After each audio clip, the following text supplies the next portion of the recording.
Yeah, good evening and everyone.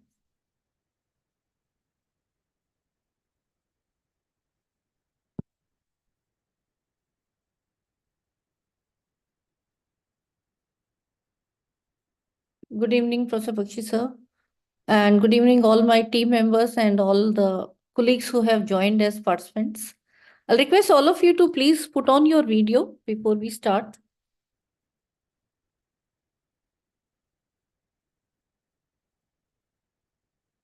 Yes, thank you. Thank you, everyone.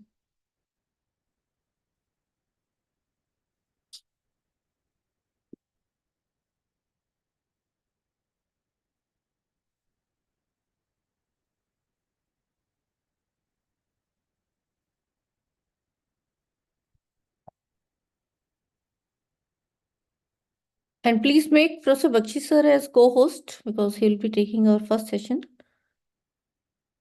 Is it done, sir? Can you unmute yourself? Gayatri and others. Please make the entire team as co-host and also Bakshi sir.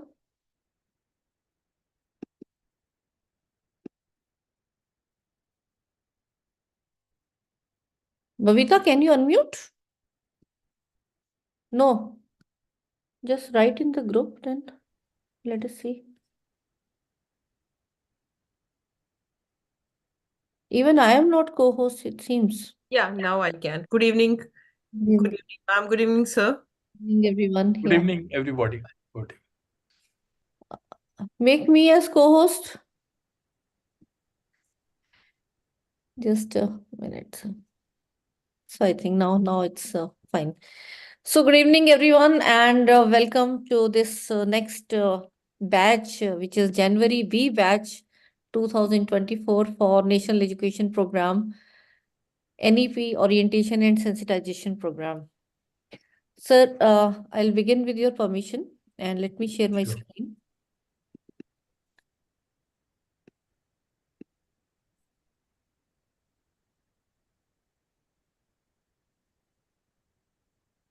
So good evening and warm welcome and namaskar to each and everyone. And I welcome all of you in this NEP orientation and sensitization program beginning today, that is 19th January 2024. And we will have online sessions, 2 sessions a day, 8 days till 31st January.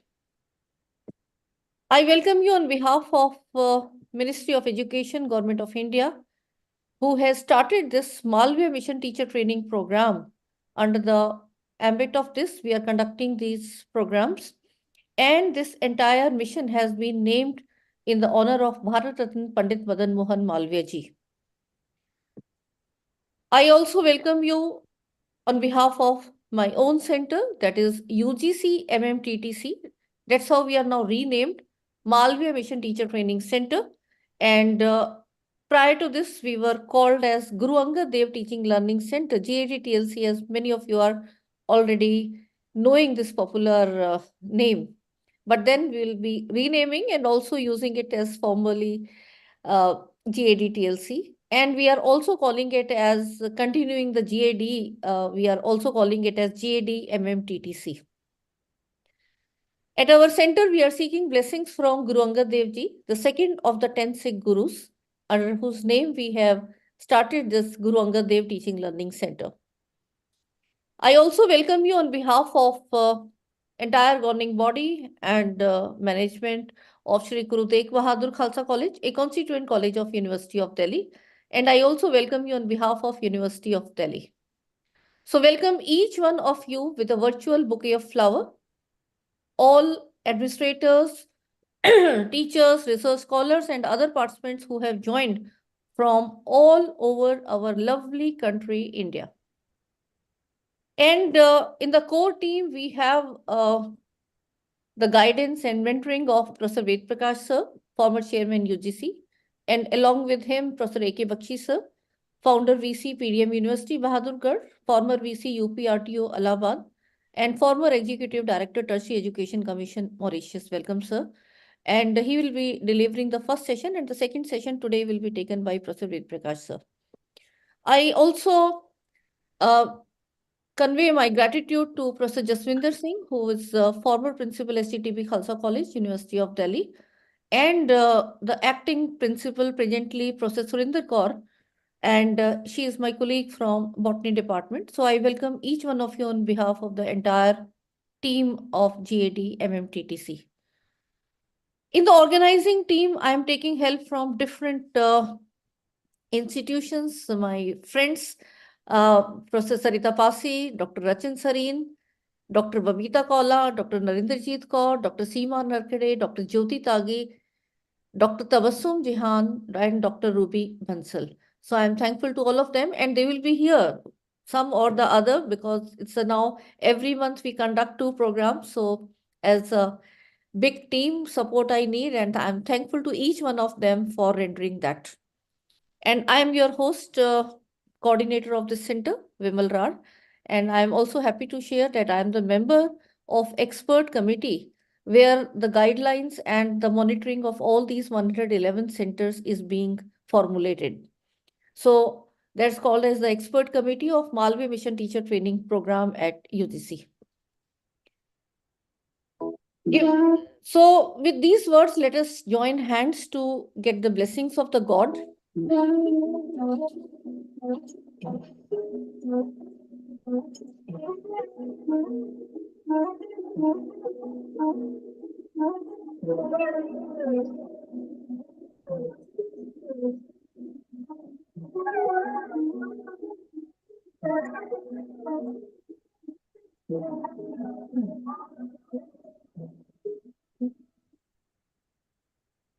GAD-MMTTC has a state-of-art infrastructure in terms of providing training to the teachers and to equip them to make them teachers who can handle the 21st century students.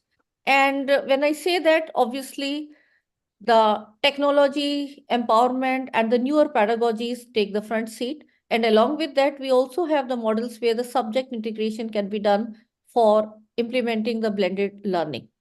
Very soon, we'll be starting with offline programs once the guidelines are sent to us in a formal way.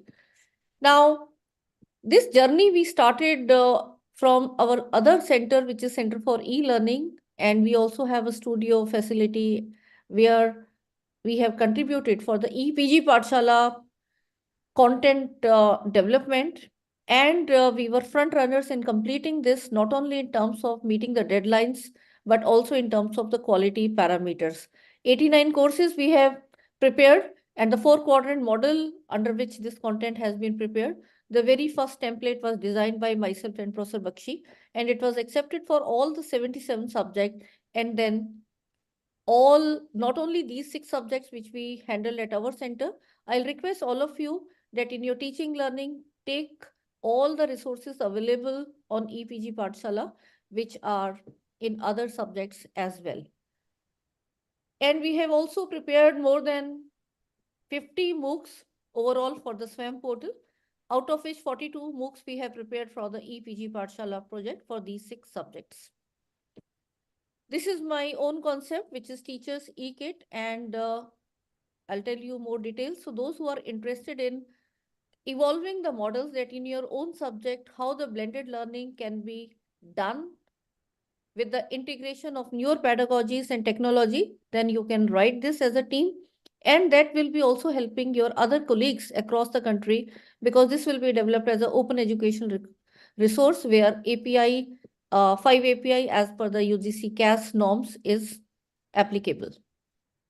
We had been conducting face-to-face events, and we have seen how these training programs are also evolving over the years.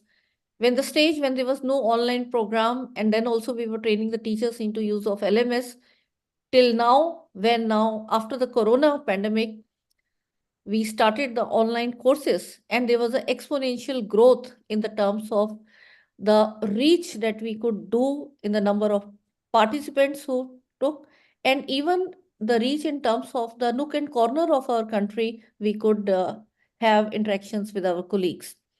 So you can see the impact of technology on our training, that from 2016 to 2020, we could touch 9,000 plus colleagues. But then now it is more than 86,000, and this number is growing day by day. We keep on conducting these programs as well as many collaborative events as well. We also had the mandate of conducting ARPIC programs for 3 times in a row from 2018 to 20 for the chemistry course.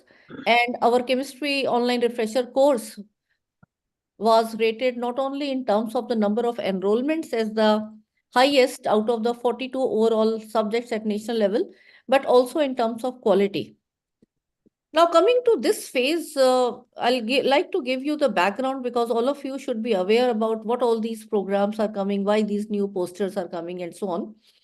So, how the journey has started, the Ministry of Education has sought strengthening of the synergy between HRDCs, Human Resource Development Centers. Earlier, they were called as academic staff colleges.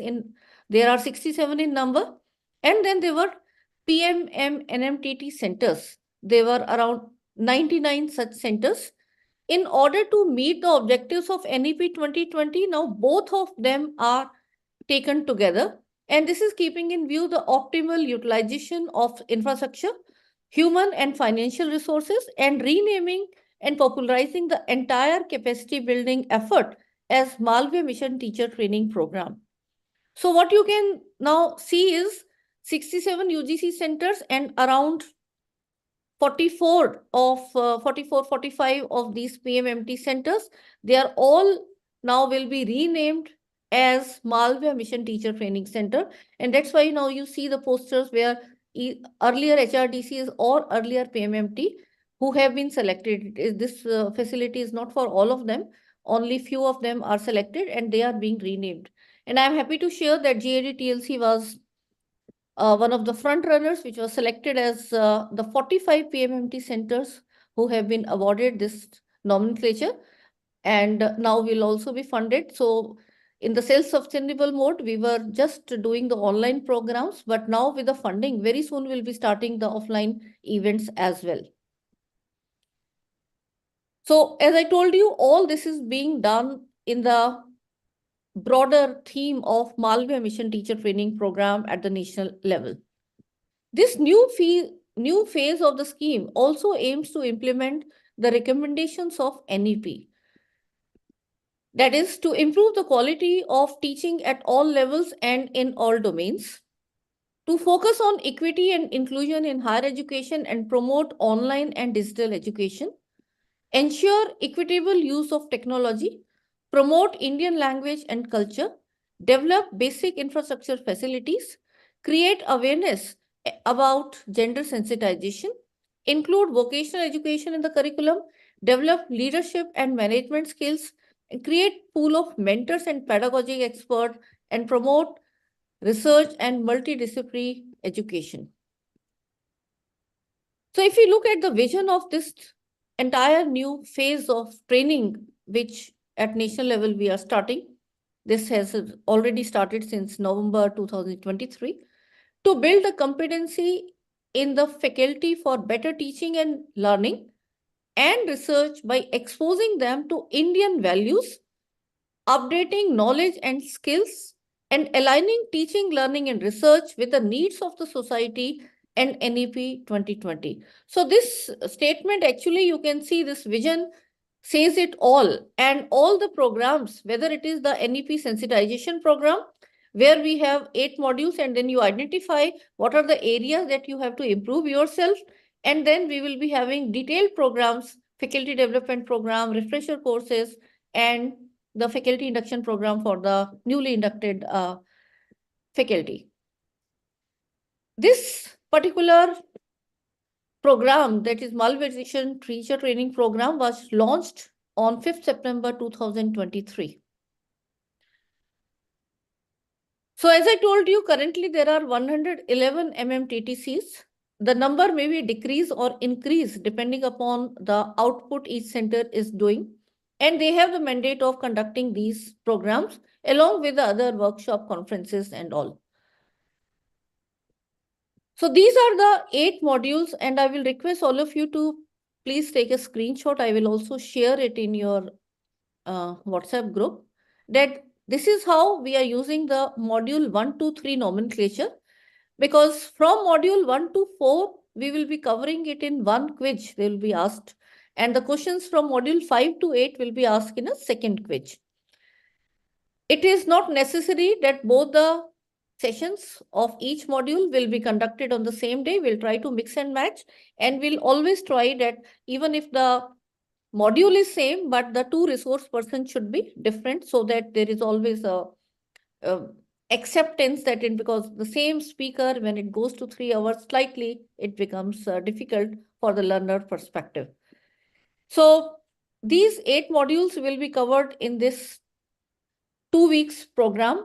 We have taken all working day, because now in this particular program we'll have 26th January as off, so we will be not keeping any session on that day. So 19th to 31st January, please take a note of this.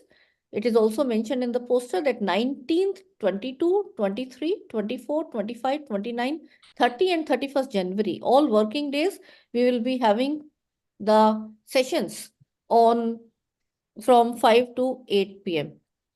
The quiz date we will be announcing soon, that when the quiz will be conducted. It will be only after the completion of all the session. We'll give you 1 day or 2 so that you can revise. All the videos will be available on the portal that will be enrolling you.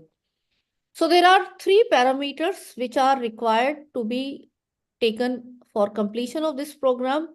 Please, we will be very strict as per the guidelines of the UGC to us.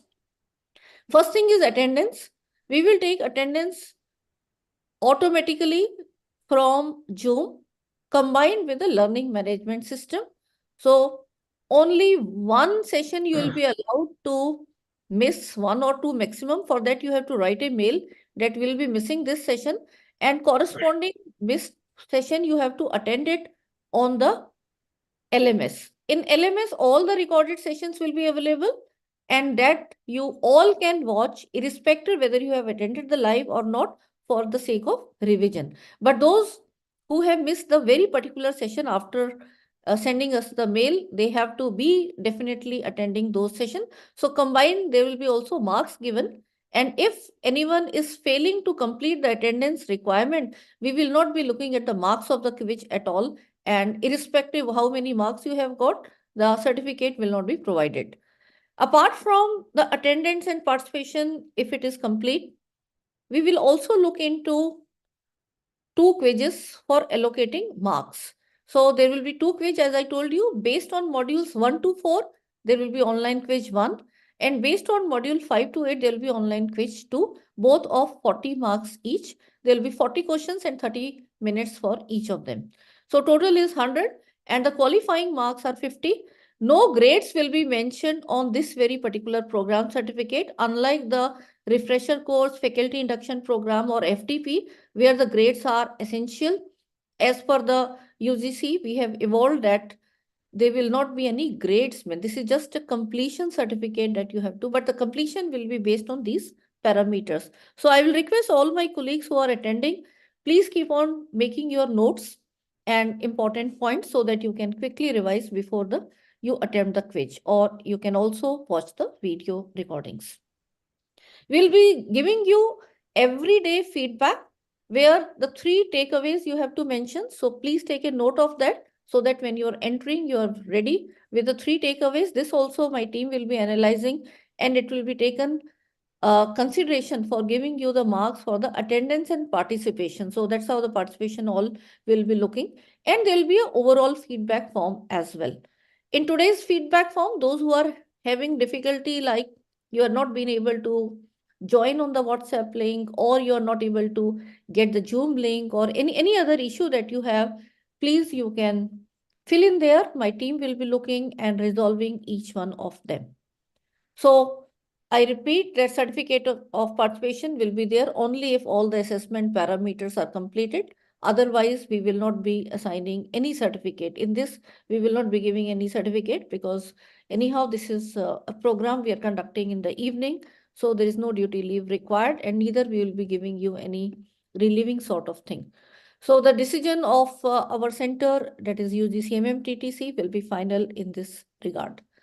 And one disclaimer I will like to add before we start the very first session of this program is that the copyright of all the sessions which are delivered, they are of respective speakers. They are not of the center. And please be vigilant that you cannot share. If you are providing you the YouTube link, that doesn't mean that you'll be uploading it in your YouTube and claiming it yours. So please be careful of that. And not only that, you cannot use any of the screenshots, again publish it in your own name as partially or fully. So that has to be done only with the prior written consent of the respective speaker. And another disclaimer I will like to mention is that if there is any sensitive comment from the speaker point of view, then again the center is not responsible. It is purely the responsibility of the speaker that what correctness or the sensitive thing he or she is mentioning.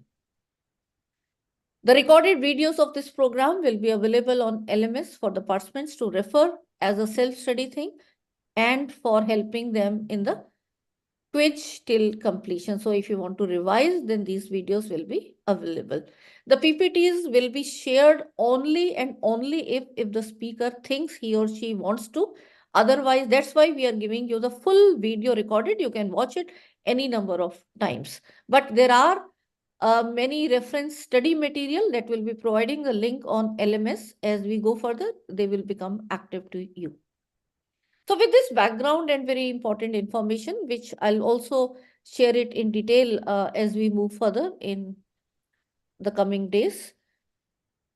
Now let us start the very first session, and for that we'll be covering this module 4, which is higher education and society, looking at the overall challenges and how opportunities we have to take this further. And that's where the role of NEP 2020 also comes. So the quality parameter, the access, the equity. So I think the Professor Bakshi will be giving you an overview of this in his today's session. And before he does so, let me very briefly introduce, although he doesn't need any introduction, he's a well-known personality in academic world. Professor A.K. Bakshi is a renowned academician and a former Sir Shankar Lal Professor of Chemistry in University of Delhi. He is the founding VC of PDM University, Bahadurgarh. He has also been Executive Director of Tertiary Education Commission, Mauritius, a post which is equivalent to the UGC Chairman. And he was also Vice Chancellor of UP RTOU Allahabad, an open university. He has also been Head Department of Chemistry CPH as and also Director of CPDHE. CPDHE is the Delhi University's Academic Staff College, and now that is also a MMTTC. And also as Director of Institute of Lifelong Learning, where I first got the exposure to the e-learning in Delhi University and had the privilege of learning so much under his directorship. He has also been a visitor professor at GGS IP University of Delhi. Professor Bakshi has also been chairman and member of various committees at national level, but the very important one being that he has been member of the standing committee of the National Mission on Education through ICT when the entire technology integration started at Government of India for the higher education. He was also the chairman of the Content Advisory Committee for the Chemistry Group for Sakshat portal of MHRD. A double gold medalist, record breaker, and recipient of several awards and academic honors, Professor Bakshi was felicitated 2 times for his outstanding contribution to education by the former President of India, Dr. APJ Abdul Kalam. Professor Bakshi is the co-author of many more than 200 research and education articles, a patent, and he has to his credit many books, more than 50 ebooks, books, various modules of EPG Pathshala and Arpit programs. And Professor Bakshi, let me tell you, is one of the most sought after speakers in the country, having delivered more than 400 invited talks just during the last 4 years in the Corona time on different aspects of education at various national and international platforms. He has also been the member of National Writing Team for Chemistry Books of NCRT and Also, he had been associated as president of Indian Science Congress Association. He has been a member of various committees of national and international importance. And Professor Bakshi was also recently felicitated by the Union Minister Smriti Jubin Irani ji for his outstanding contribution as GAD-TLC chairman in the professional development of teachers across the country. And let me add a very important thing, which is unique to any academic person, is that he is one of the first person from universities in India to have been selected as a member of the scientific member scientist for the third Indian research expedition to Antarctica. And this expedition had built the India's permanent base Dakshin Gangotri in Antarctica. So with such rich and diverse experience in teaching as well as administration as well as a scientist, I think he will be the best fitting person to give us an overview on this and set a pace for this entire program. So welcome, sir, and over to you, please. Thank you very much, Professor Vimal, for your very kind words of introduction. And good evening, one and all. I welcome each one of you to this program, which is the NEP Orientation and Sensitization Program. And today we are beginning it, and as it has been told, it will be on 8 working days, and the dates have already been mentioned. So I shall be speaking today as the inaugural talk on, higher education and society, where I will talk about what are going to be the challenges before the teachers in the 21st century. So before I start my talk, let me share my screen.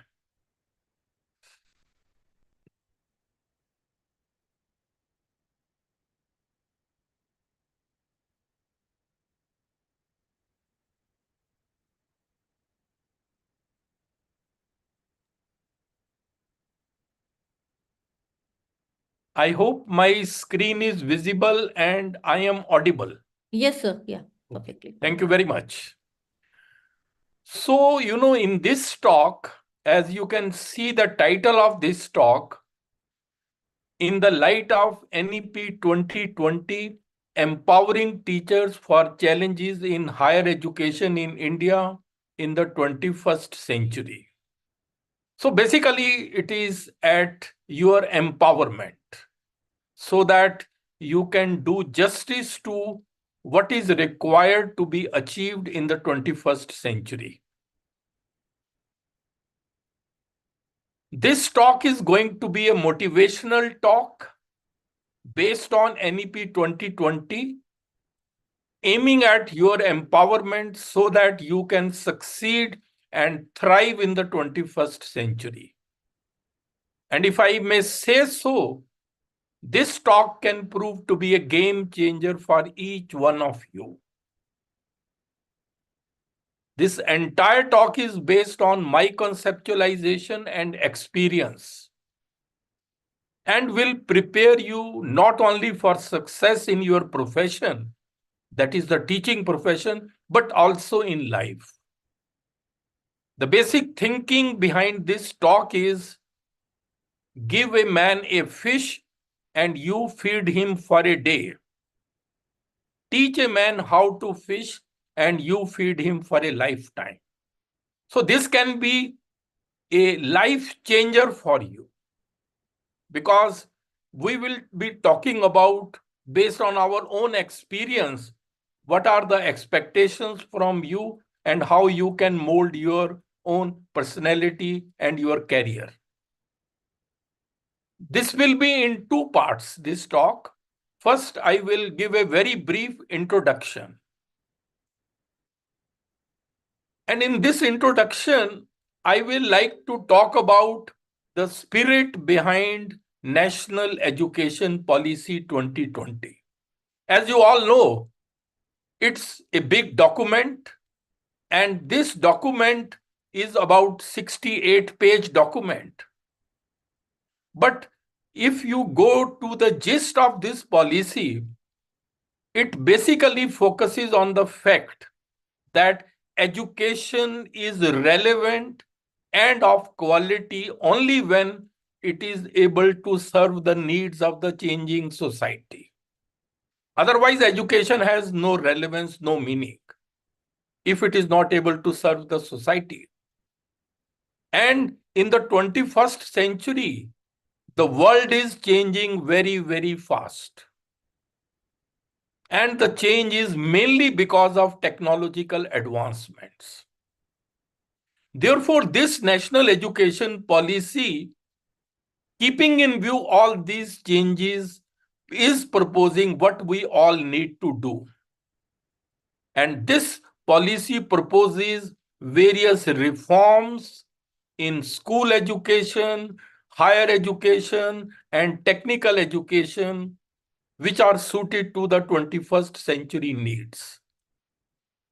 And it is, as I mentioned earlier, it is a visionary document which expresses the aspirations of the nation and aims to make India a global knowledge superpower. When I say knowledge superpower, it's not only in terms of dissemination, but also in terms of creation of knowledge, that is research. Then a knowledge society and global study destination. India should become so good that people from all over the country flock to India for their higher studies. That's what basically this policy aims at. And this policy proposes to achieve all this by making school and higher education more holistic, flexible, and multidisciplinary. So these three are very important things: holistic, flexible, and multidisciplinary. And this entire policy is based on 5 pillars, which are access, quality, equity, affordability, and accountability. Ultimately, it tries to achieve all that. And when I say holistic, it means it refers to the human development involving all parts of a person: physical, emotional, mental, and social. Because, wherever you present yourself as a whole. So all aspects of your personality matter. And when I talk about equity, it means we have to be fair. I'm not talking about equality, but equity. And why we are having this talk on empowerment of teachers? Because, the quality of an education system cannot exceed the quality of its teachers. So if you want to raise the quality of an education system, you must raise the quality of its teachers. You must raise the competence level of its teachers. And this talk will focus on that. And once teachers are empowered, then those teachers in turn will empower their students. And therefore, that is the chain reaction which will continue. Please remember, our greatest natural resource is the minds of our young children. India is one of the youngest nations of the world. 50% population less than 25 years. 65% population less than 35 years. So it's a big demographic dividend which we have. Let's encash it. And we need to ready these young children for future.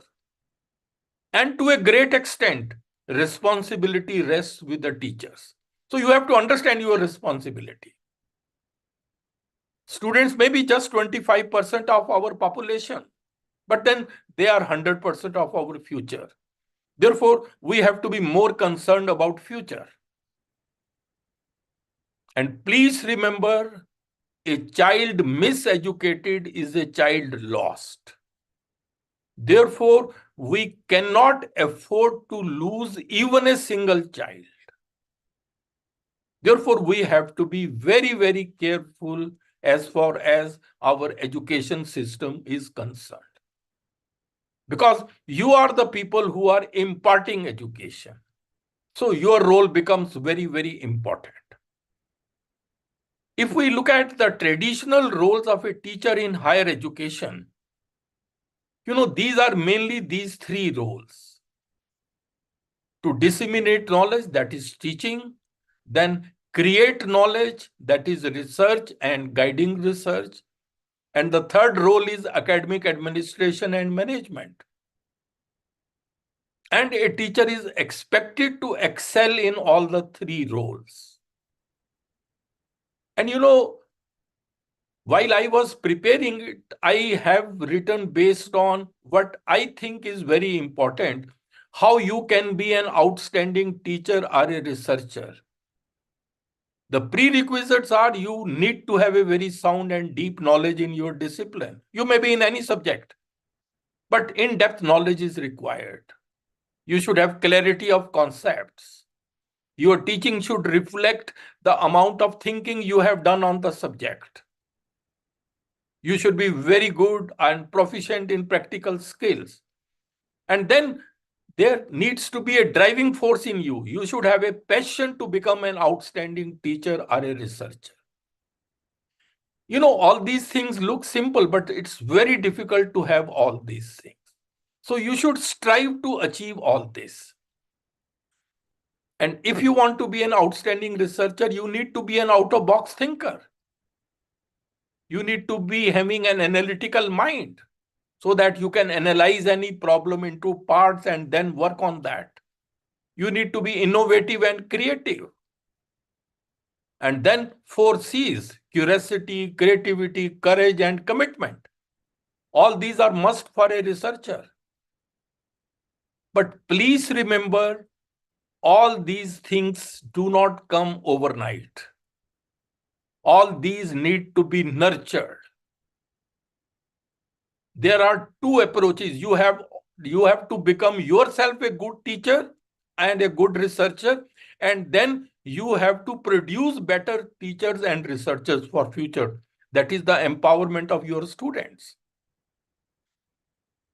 And then both for an outstanding teacher or a researcher, excellent communication skills and presentation skills are also required.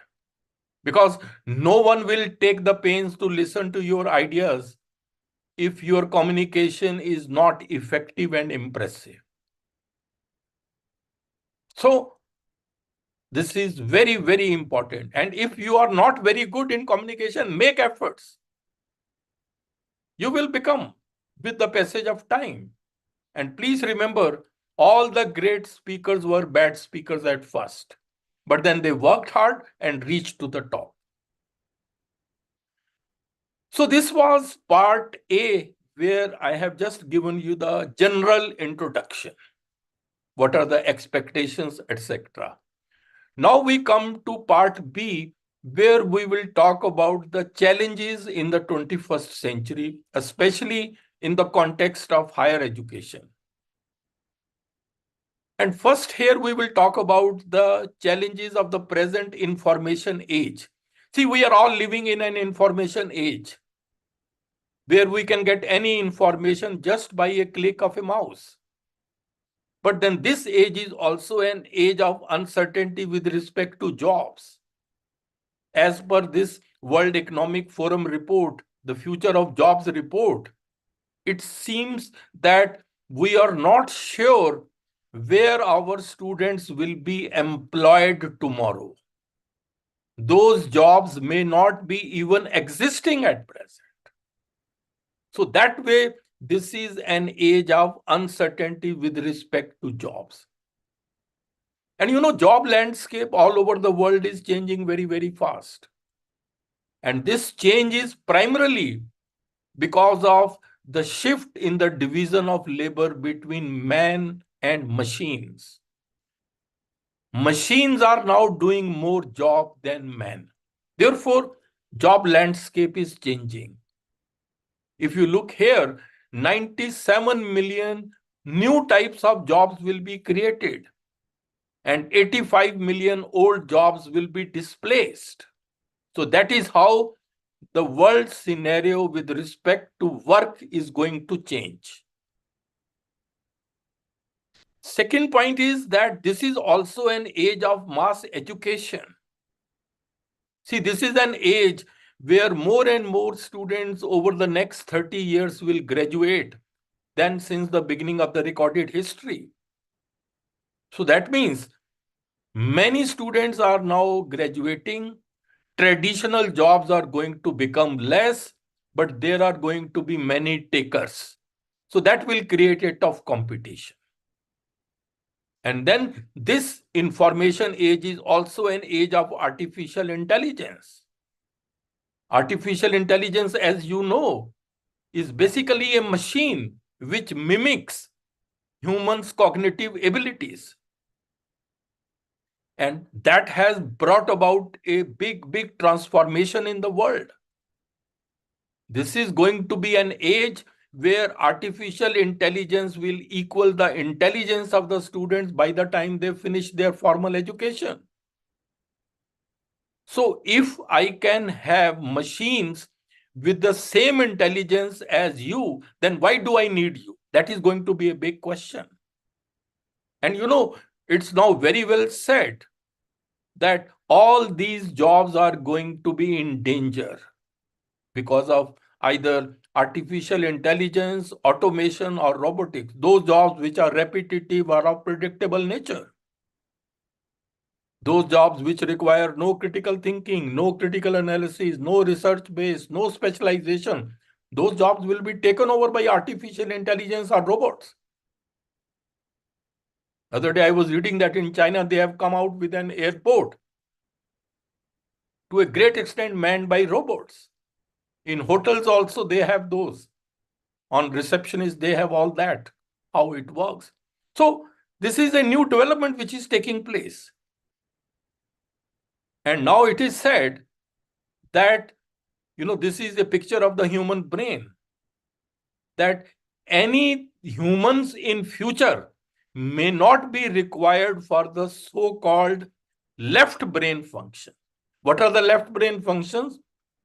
Which deal with language or numbers or analytical thinking or logic. All this will be taken over by artificial intelligence.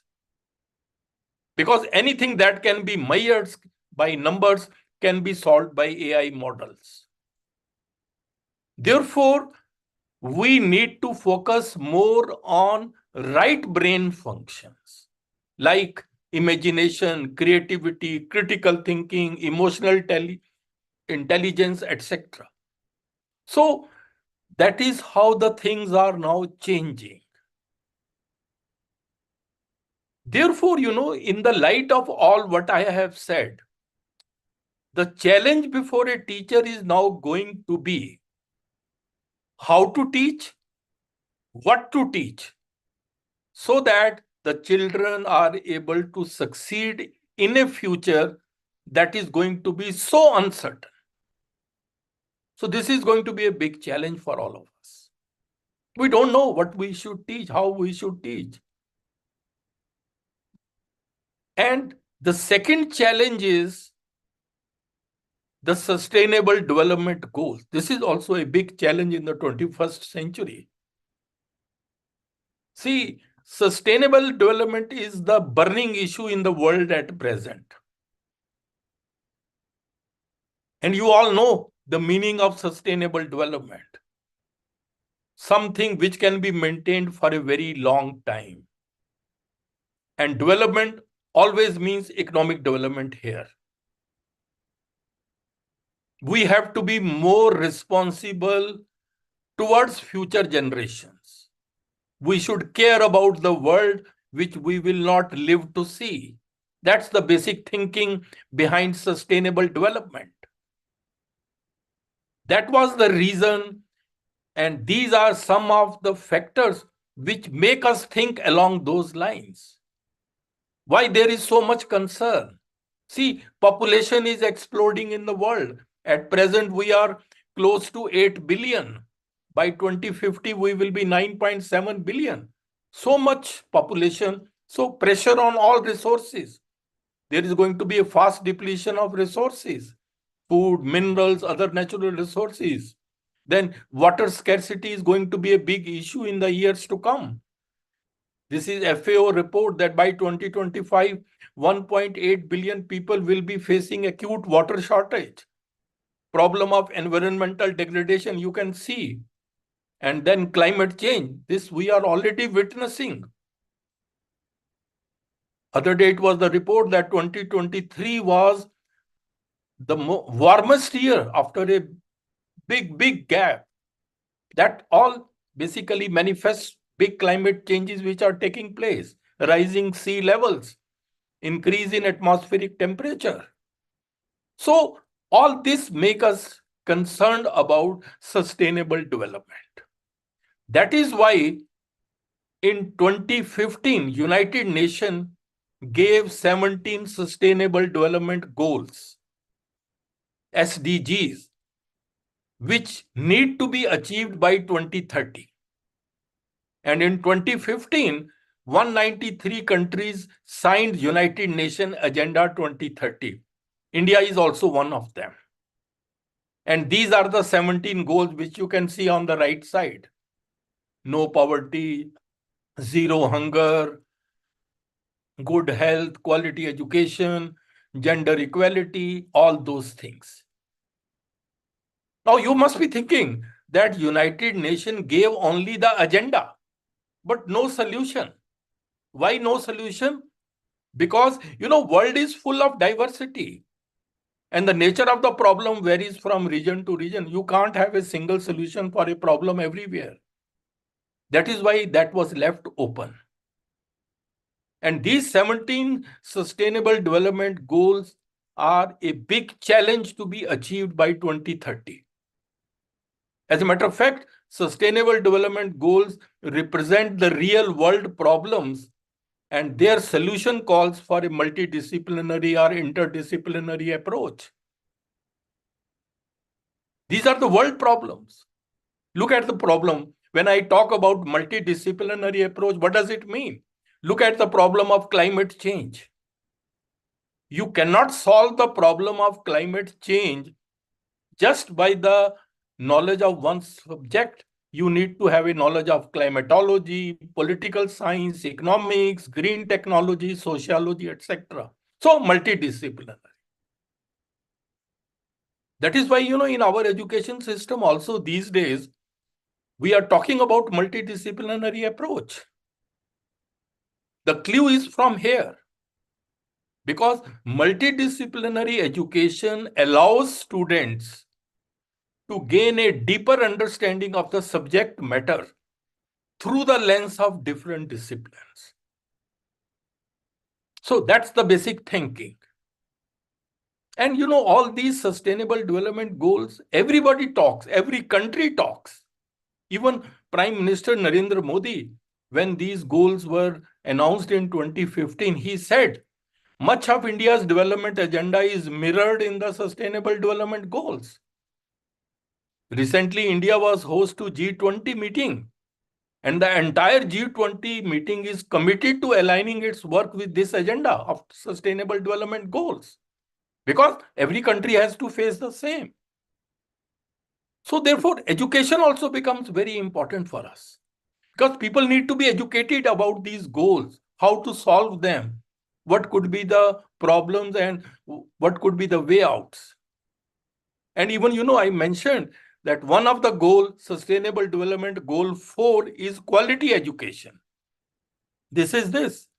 Sustainable Development Goal 4 is quality education, where you talk about inclusive and equitable quality education, lifelong learning, etc. All these things. Why I am telling all this?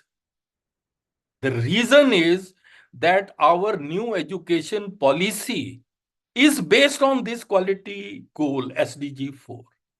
Various provisions of NEP 2020 are basically based on SDG 4. It's aligned with SDG. So we have to keep that thing in mind. Because This goal was announced in 2015 and this policy came in 2020. So India is a partner in that. So all these things have been included. And most of Indian government's policies are in fulfillment of these agendas, achievement of these goals. The third challenge which I feel is the 21st century learning needs. See, first which I told was challenges of the information age. Second was sustainable development. Third is 21st century learning needs. See, it is said that in the 21st century, if you want to excel in any subject or anywhere, you need good academic content, good knowledge of the subject. And then you also need 21st century skills. These two taken together will give you an in-depth understanding. So deeper learning, what we say, is an umbrella term for skills and the knowledge which we all must possess in order to succeed in the 21st century. This is very, very important. Now the question will come, what are these 21st century skills? See, 21st century skills are a set of abilities which we all must have if we want to succeed. They come under three categories, as you can see: learning skills, literacy skills, and life skills. Under learning skills, you have critical thinking, creativity, collaboration, and communication, 4 C's. Under life skills, you have information literacy, media literacy, technology literacy, IMT we call it. And life skills, flexibility, leadership, initiative, productivity, and social skills. So taken together, these are 12 skills which are known in the world as 21st century skills. They were, you can say, invented by United States Research Council. They did a lot of research, projection, and then they found that in this century, these are the must for everybody. Why these are must? Because you cannot have machines with these skills. So you can outsmart skills and machines. A machine, you cannot have a machine which is critically thinking or which is creative or which is having leadership quality. And if any person has all these skills, it will help in his excellent performance at his job. So much so that these are going to be the deciding factor in this information age in terms of placement of the students. But please remember, these are skills. When I talk about skills, skills means practical. I don't want you to know the meaning of critical thinking. You should become a critical thinker. You should become creative. So that is the skill. Skill is practical. Knowledge is theoretical. And in the light of all this, in NEP 2020, quality education in the 21st century is this then. Knowledge you need to have a disciplinary knowledge, interdisciplinary knowledge, practical knowledge. You need to have 21st century skills, which I just mentioned. Then you should also have the domain-specific skills related to that. If you are in economics, some other skills. And third is personality, your values, attitude, traits, disposition. All these three things taken together determine your competence. That is why, the institutions now are focusing on, this is the most important slide which I am showing you at present. They are focusing on having a conducive learning environment for quality education, adequate infrastructure. Many universities are starting skill enhancement courses, focusing on second point. They are also doing value-added courses, focusing on third point, values, personality development. See, when we were young students, nobody talked about skills and personality. They thought everybody has some personality, not much focus. But now in this 21st century, this is going to be a big challenge. See, we as teachers sometimes are only giving knowledge to the students. But now our role will not end there. We need to focus on all these. So one possibility is that you introduce skill enhancement courses or value-added courses as is being done. Other is that these skills and personality traits, etc., they are weaved into academic curriculum. So when you teach, you also display the skills so that students get that. Because when you are teaching, you are a very good communicator, so students learn that. You are creative, you are coming out with new ideas, students learn that. That is another approach. But ultimately, one will have to do these three things. And now, skills are becoming so important. As I just mentioned, many big companies are now hiring people without degrees, provided they have skill set. The rules of the game are changing. Google, Starbucks, all these are leading companies. They recruit people. Skill-based aptitude test and psychological profiling, they recruit the people. But please remember one thing more. Ultimate goal of education is this: to produce good human being, responsible citizen, and a competent professional. Because when I said competence, that is the competent professional you produce. Every competent professional must ultimately have this combination: knowledge, skills, abilities, etc. Nature of the knowledge may be different. For example, if there is an IAS officer, he also needs knowledge, but of a different type.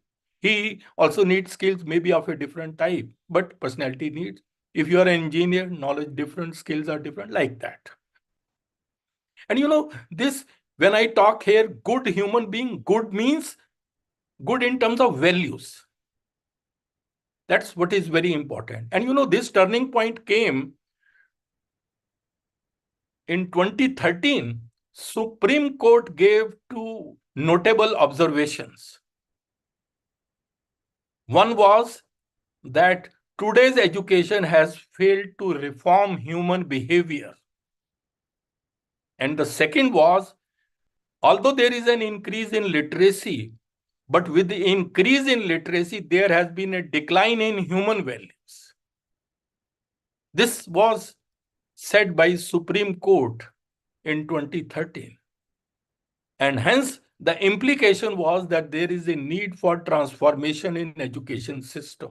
Maybe this clue was taken from there and it was incorporated in new education policy, and that is how the earlier slide came. So ultimately, human behavior is good human being you have to produce. You may be an excellent competent professional, but then if you are not a good human being, if you are not a responsible citizen, everything goes waste. So, ladies and gentlemen, what I want to tell you is that you need to acquire competence for excellence in any profession through quality education. And quality education, once you will give to the students, it will produce competent professionals and who will be able to address to the challenges of technological advancement and sustainable development, about which I mentioned earlier. So this is the summary: knowledge, skills, personality. Even OBE, sometimes we are talking about outcome-based education. What are outcomes? Because learning is of these three things, so outcomes has to be a mixture of these things. So outcomes are basically the competencies which can be achieved. And this has to be a combination of this. Another challenge which I think in the 21st century, especially in India, is the need of creative and innovative minds in India. See, I personally feel that there is a crisis of innovation and creativity in Indian education system. Look at the fact, no Indian scientist working in India has been able to get a Nobel Prize after 1930. C.V. Raman got it for the discovery of Raman effect. After that, no Indian scientist working in India has been able to get a Nobel Prize. In chemistry, nobody has ever got it while in India. These people did get Nobel Prizes, no doubt, but they were non-resident Indians. Even in economics, Amartya Sen, for years working abroad, although he is an Indian citizen. Abhijit Banerjee is an American citizen, not got while he was in India. So this Nobel Prize is not a lifetime achievement award. You will all agree. In order to excel in research at that level, you need enormous amount of creativity and open-mindedness. See, why we are not able to produce Nobel laureates? Because this creativity and open-mindedness is not nurtured in our young students. Then there should be a willingness to collaborate also. We tell our children to become competitive. From day one, they view other students as their competitors. So the chances of collaboration are very remote then. They become very dim. And then they also lack perseverance and resilience. They want immediate gains. If setback occurs, they are not able to bounce back. They lack resilience. So these things don't pay. These also need to be nurtured in our students. And this is one reason why, we are not in very good in terms of the world ranking of our universities or institutions. And one of the main reasons, there could be many others, for poor world ranking of our higher educational institutions is poor quality of our research programs. I personally feel sometimes that in sciences, I come from sciences, that best students sometimes don't come to research. Generally, after 12th, they would prefer engineering, or you can say medicine, and very few will come to pure sciences, and out of them, very few will come to research. So this was a report which came, I think, 1 or 2 months back, that, best science students are going to civil services. Between 2017 and 2021, over 76% students who were recommended for All India Civil Services, they were from science stream, covering engineering, sciences, and medicine. Look at that. The best students are going there. Student from All India Institute of Medical Sciences, who is a doctor, he is also opting for IAS. IIT students opting for IAS. So one has to really see why this is happening, why best are not coming to research, and why do we lack in quality research? See, we lack in quality research because of something wrong or fundamental flaw in our education system. Our education system does not encourage thinking, innovation, and creativity amongst the students. Our education system, I would say, is that way outdated. We do not. Focus is more on rote learning, scoring high marks, examination. And there was a report that 98% of the kids who enter kindergarten, they think different. But by the age of 25, when they come out of the education system, 98% of them think alike, because they have not been encouraged to think out of the box. We give ready-made answers to the questions and ask the same thing in the examination so that they repeat it. So ability to think on their own, that's gone. And please remember, without creativity, there can be no progress, and we would be forever repeating the same pattern. See, whatsoever we teach in our universities or colleges, that is ultimately the result of research of some people. And research starts with creativity. That is why we are not so good in research. If you look at these are the steps in research. And the starting point is identifying the research problem. And how do you identify the research problem, or what is the problem? How you get to that? It's your idea, your creativity. Rest are routine things, I would put it. Even I don't give that much importance to funding. That can also be arranged. But ideas, who will arrange for you? That's the reason, why we are not able to excel in research. And ultimately, root cause is our education system. And in education system, the way we teach, the way we assess all those things. That's why, now under this new education policy, government has already created National Research Foundation. This foundation is basically to strengthen research ecosystem in the country. It will foster a strong research culture, build research capacity, it will do the funding, it will recognize outstanding research by awards. All that is done. But it will not teach, no? Teaching has to be done in the universities and colleges. And this National Research Foundation has 4 major divisions: science, technology. These are okay, administrative matters. Budget has also been allotted. But you understand what I mean when I say that ideas are very important. We need to focus on that. Therefore, the next challenge before all of us is how to enhance the quality of higher education which is imparted in India. Because you will ask the question, sir, you are focusing so much on education and education. How will we enhance?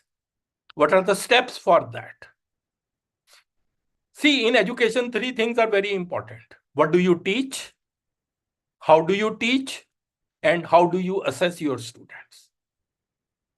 And I personally feel on all these 3 fronts, we need to improve considerably. Big reforms are needed on all the 3 fronts. See, if we look at our present education system, we have 21st century students, no doubt. But the content which we teach sometimes is of the 19th century. Methods of teaching, assessment method, courses, architecture, all of 20th century. Outdated. We have not changed much with the changing times. Then how you can expect our students to do very well?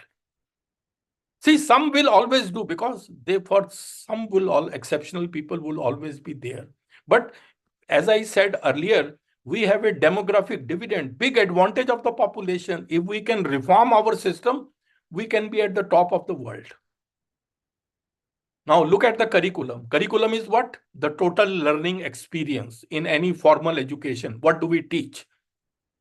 And here, the biggest challenge now which is coming is from the growth of knowledge. The knowledge in all disciplines is growing very, very fast.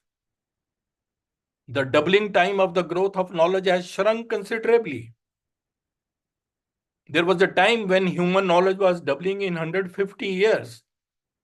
Now human knowledge is doubling in just 73 days. You can imagine how fast the knowledge is growing. What we know in any discipline is a drop, and what we do not know is an ocean. And now it is said that knowledge is growing so fast that curriculum becomes outdated as soon as it is created.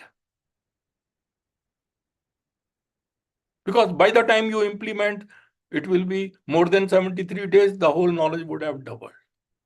That is why now people are talking about artificial intelligence integration in the curriculum development so that it changes automatically after a time. So that is the challenge which is happening. That is why the new education policy says have light syllabi, core essentials, but modern. Because outdated syllabi will increase the gap between what is learned and what should be learned. And this will affect the quality of research. See, one of the main reasons why we are not able to become leaders in many fields, are still followers, is this outdated syllabi. So we need to modernize, we need to have a proper coordination between school and higher education. Sometimes the things which they have studied in school, those are repeated in the first year of UG level. So much overlapping. And Professor C.N.R. Rao, Bharat Ratna scientist, he said that 90% of the universities in India have outdated curriculum. So how you expect to have a state-of-the-art research from them? I remember when I went to Germany, I was the topper of Delhi University. I went there for postdoc. I wanted to change the field.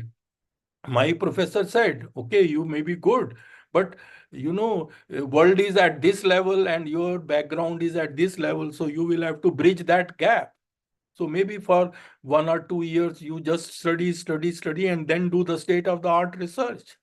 There I realized the importance of all these things. In the modern world, we need to have a skill-based and industry-led curriculum. So I told you the importance of skills, because the world is shifting towards skill-based economy. What we mean by skill-based economy? That means the emphasis is on practical knowledge and hands-on experience, not on theoretical knowledge, as is the case in academic administration or academic curriculum. And then teachers also need to be equipped. Teachers teach skills the same way as they teach knowledge. That is wrong. Knowledge is theoretical, skills are practical. They need different approaches to teach them. Then we come to pedagogy. I think this is the most important thing in education, how we teach. Pedagogy basically means art and science of teaching.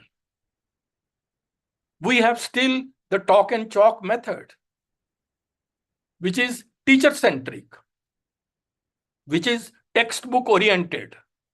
Emphasis is on completion of syllabus. Everybody feels very happy, I have finished the syllabus. Is that the purpose of education? Teacher directs classroom processes. Everything is teacher-centric.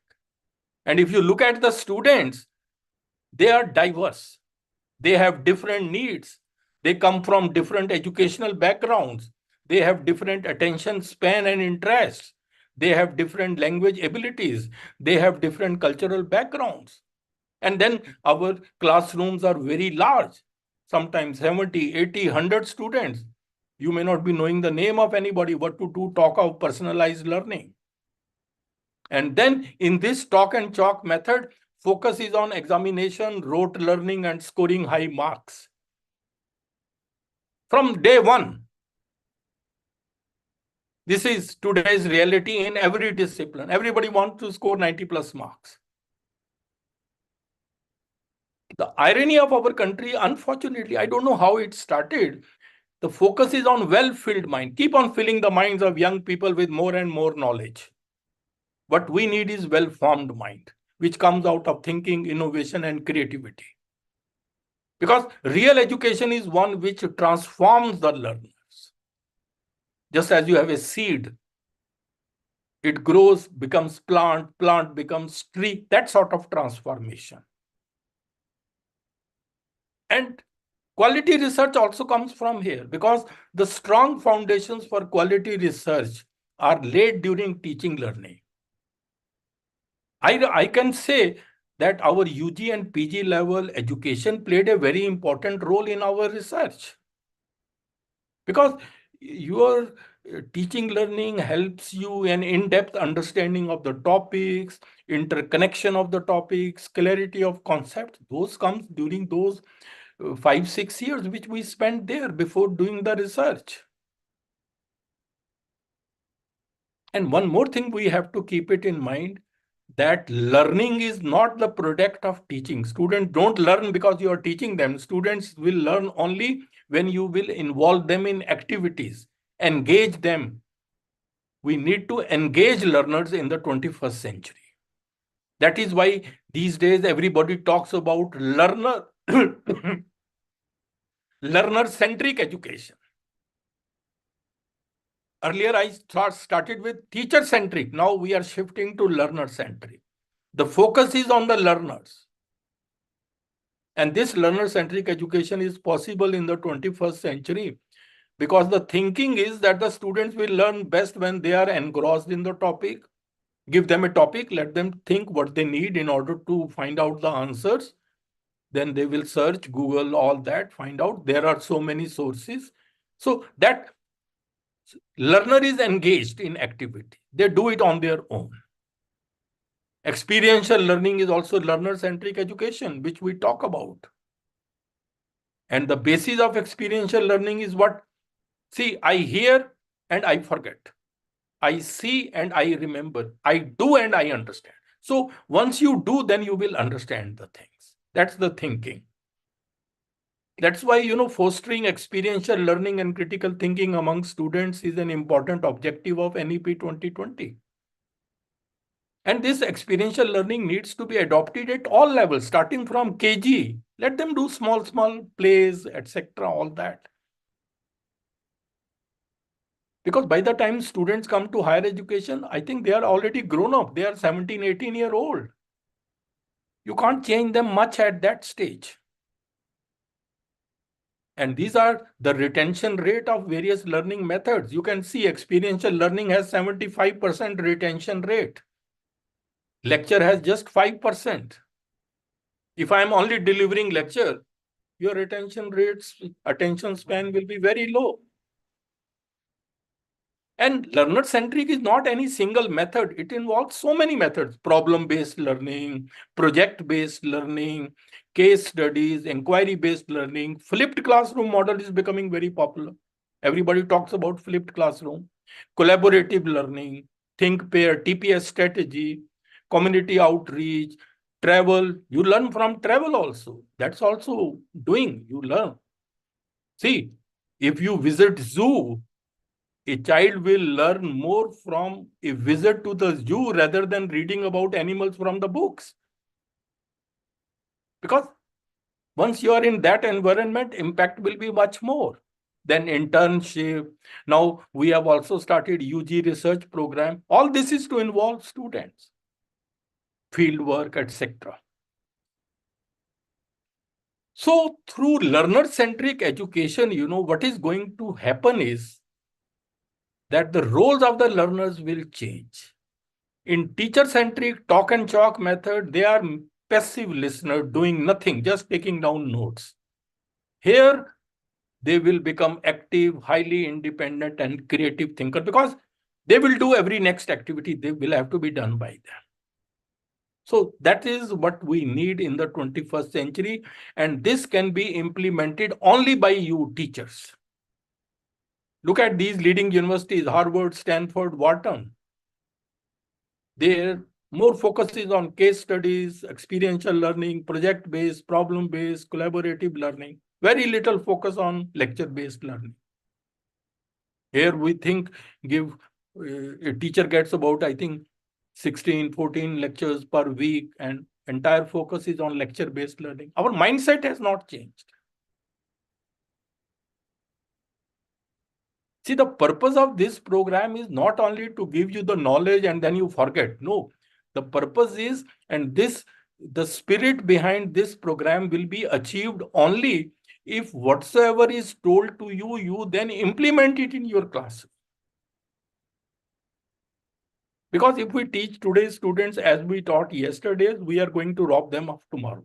So teachers will have to change with the changing times.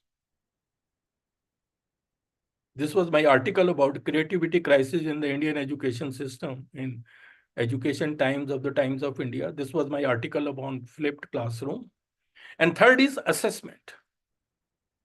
This is very important. And even NEP says that we need to transform the culture of assessment.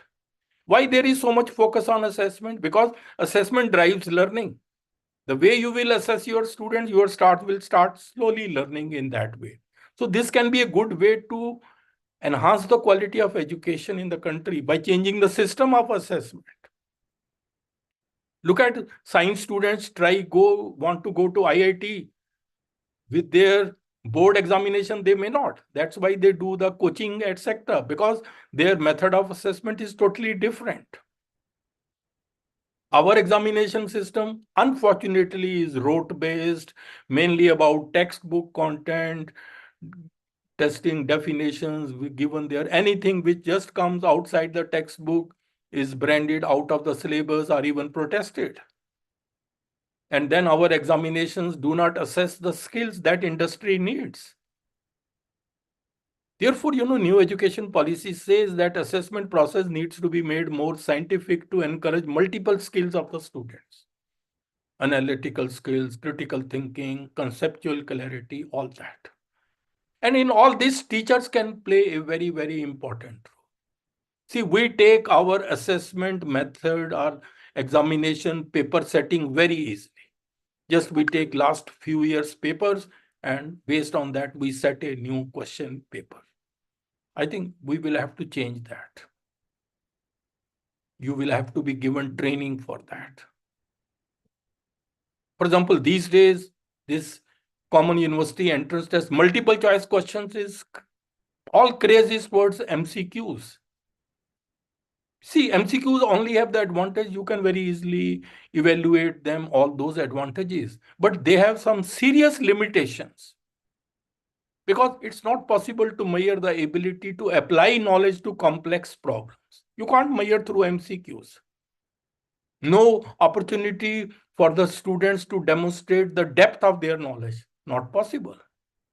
No opportunity to showcase their creative, logical, and analytical skills. Even writing skills or oral skills are not tested. So these are serious limitations and all these things are required. Therefore, if you see the cognitive domain, mental level learning, any learning as per this revised Bloom's taxonomy takes you from remembering, understanding up to creativity. These are the 6 learning outcomes of cognitive learning. Going from lower order thinking skill to higher order thinking skill. So if these are the 6 learning outcomes, an ideal assessment should test each one of them. We generally test the lower one, generally remembering, like Kaun Banega Crorepati. Understanding, application, analytical, evaluation, creativity is never tested. That's why, we need different tools. Look at this. This is a good slide. For lower order thinking, you can use MCQ, short question answer, match, fill in the blanks, numerical. But for higher order, you need projects, internships, e-portfolios, field works. So an ideal assessment method would be a blend of these methods. Then we also, need to embrace technology and become tech savvy. This is another challenge for all of us. See, it's difficult to imagine education without technology in the 21st century. Very difficult. Even new education policy says that the relationship between technology and education is bidirectional. Technology enhances the quality of education, and enhanced quality of education then further helps in improving the technology. So they feed on each other. And in the 21st century, see how much we are dependent on internet. You all know 900,000 logins on the Facebook in 1 minute. 16 million text messages are sent in 1 minute. 3.5 million search queries on Google in 1 minute. So you can see how fast we are moving, how much we are dependent on internet. And now, Huawei company, which is a Chinese mobile company, this is coming out with the world's fastest internet, which can transmit 150 movies in 1 second. Just imagine. The speed of the internet is now going to be 1.2 terabits per second. Terabit is 10 to the power 12. So how fast all this is happening? But please remember that technology should be used strategically to benefit the students. Because excessive use of technology, even the small kids now are so much dependent on technology. It, adversely affects the generation of their original ideas and hence creativity. They have even forgotten to write with their own hand. And then, world is witnessing various industrial revolutions. We are presently having Industrial Revolution 4, and then 5 is also there. And these industrial revolutions bring about the technological advancement in the society, because industrial revolution, education system, and society are all interlinked. Each historical industrial revolution creates a system of education that addresses its needs, because the workforce for the industrial revolution has to come out of the education system. So once a new industrial revolution comes, education system has to change, and that brings about a changes in the society. So for industrial revolution 4, we have education 4, and then we have society 4, like that for 5 also. This was my article about how education 4.0 will work for coming generations. These are now going to be the technologies of the future. We will have a talk about all this in our technology unit, but these are the future technologies. But please remember, technology will never replace great teachers, but technology in the hands of great teachers is highly transformational. You should be a great teacher and then the tech savvy. That combination can do wonders.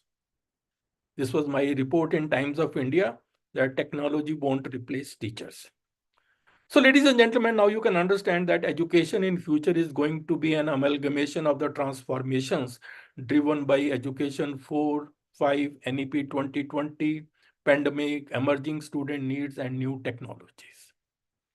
And in the light of all what I have said, your roles are going to change in the 21st century. You should be ready for that.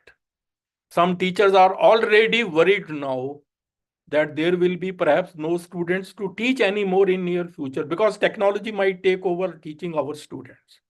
So there are now big question marks over the future of teaching profession also, even on their roles. Robot teachers are coming. In the light of all this, you all need to become tech savvy teachers in ICT skill. This is your new role. You have to be tech savvy. If students are enrolled in e-learning and MOOCs, and if they have some queries, who will answer you? So you must learn how to manage virtual classroom and discussion forum. You also need to engage students by learner-centric pedagogies. So now teachers are not only the knowledge providers. There was a time when teacher was considered to be the only source of knowledge. Not now. So many sources of knowledge. Then you should also be proficient in the development of e-content and MOOCs. Excellent writing skills you should have. So these are going to be some of the new roles. So ladies and gentlemen, a change of mindset is the need of the hour. Don't think what I know is enough. You must learn more. This is a very famous quote. Birds born in a cage think flying is an illness. So I think the message is clear. So the key to meeting challenges in higher education in future lies in the regular empowerment of the teachers. And now I come to part C. I will take 10-12 minutes. And this part C would be some personality development tips for enhancing your competence. I think this is often the most neglected part, but in my opinion, this is the most important part. I showed this slide earlier. Your competence as a teacher will be determined by knowledge, skills, and personality. Knowledge, skills, I have talked in sufficient details. Let's now talk about personality. And look at, for this competence, this iceberg model, you should keep it in mind. Knowledge and skills are above the sea level, as you can see in an iceberg. They are known to everybody. It's the personality which is below the sea level, your attitude, your traits, your thinking style, all that which is invisible, which is unknown to others, that is the real determining factor of your competence. And there is personality, therefore, means a set of traits and behaviors that characterize an individual. Personality doesn't mean looks only. Please remember that. And the report is that 87% of all people fail. Note it down. 87% of all people fail, not because of capability, but because of personality. And the worst part is they don't know that their personality is coming in the way of their job performance. So your personality can totally transform your future. So here I am going to give you some personality development tips in the form of life lessons, which can prove to be a game changer for you. Please remember, they can change your life. And one thing about life, you should be very clear. Life can only be understood backwards, but then it has to be lived forwards. Therefore, that's why you should learn from the experience of others, because we may not live long enough to make all the mistakes on our own. So learn the art of living. That is the first thing which I want to tell you. It's very unfortunate that the most of the people only exist. Living has become rare. Please remember, you only live once, but if you do it right, one is enough. And this is the message you can see in this. A grandmother giving a tip to the granddaughter. Life looks like an eternity, but actually it's only a short trip. And very soon this trip will be over. Therefore, make the best use of your life.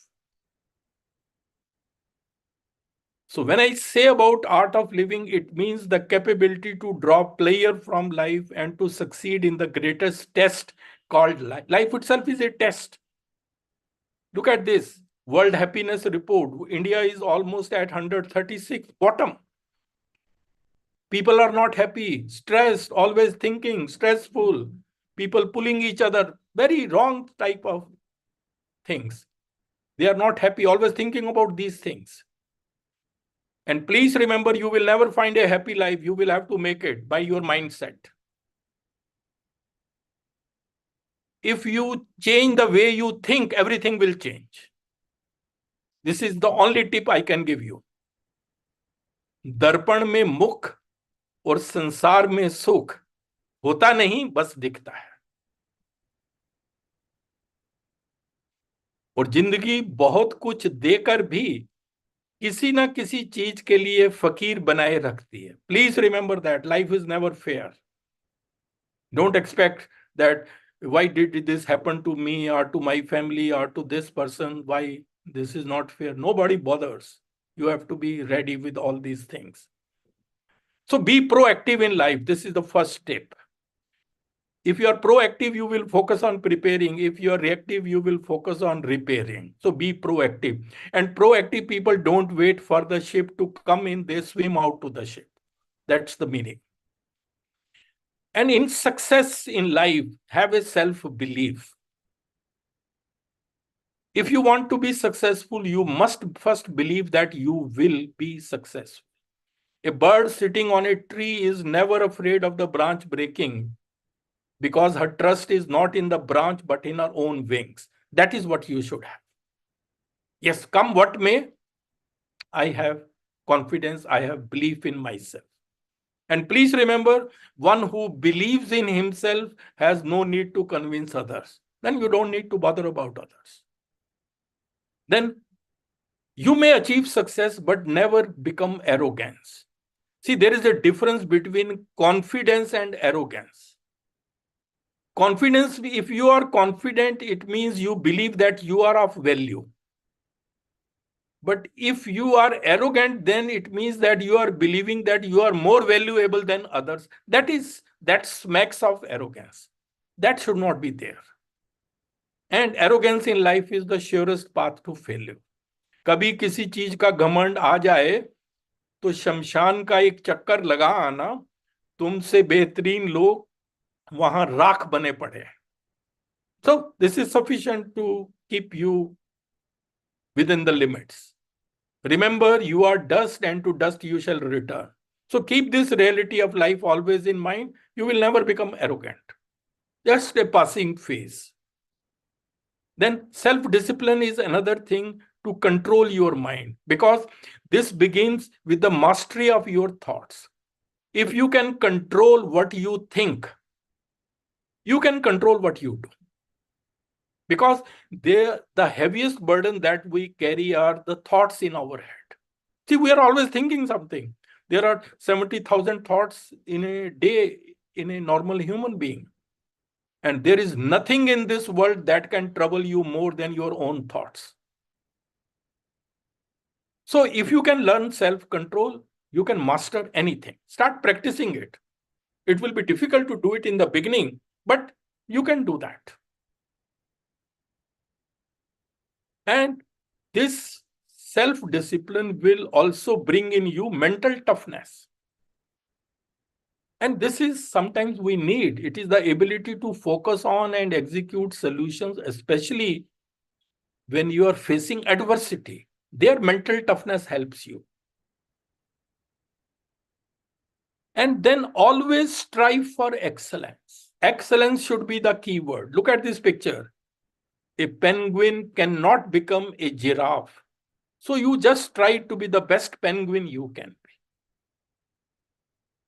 Any line you may be to the top person in that. Be positive and honest. You don't need to tell to the world. It's for your own consumption. Have a positive mindset, because always positive thinking will help you.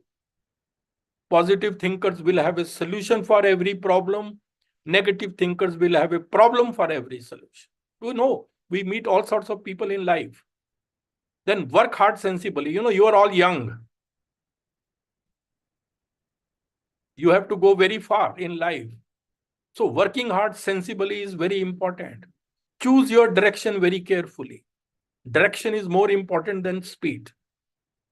Of course, you are free to choose any direction, but then you will not be free from the consequences of your choice. And please remember, life is a process. No one rises suddenly in this world, not even the sun. The only message is be persistent, be on the right path, keep on working hard. And these days even say, not only work hard, work smartly also. Never give up. Come out of comfort. Many people come out, are living in a comfort zone. Please remember, life begins at the end of your comfort zone. It's only after you have stepped out of your comfort zone that you begin to change, grow, and transform.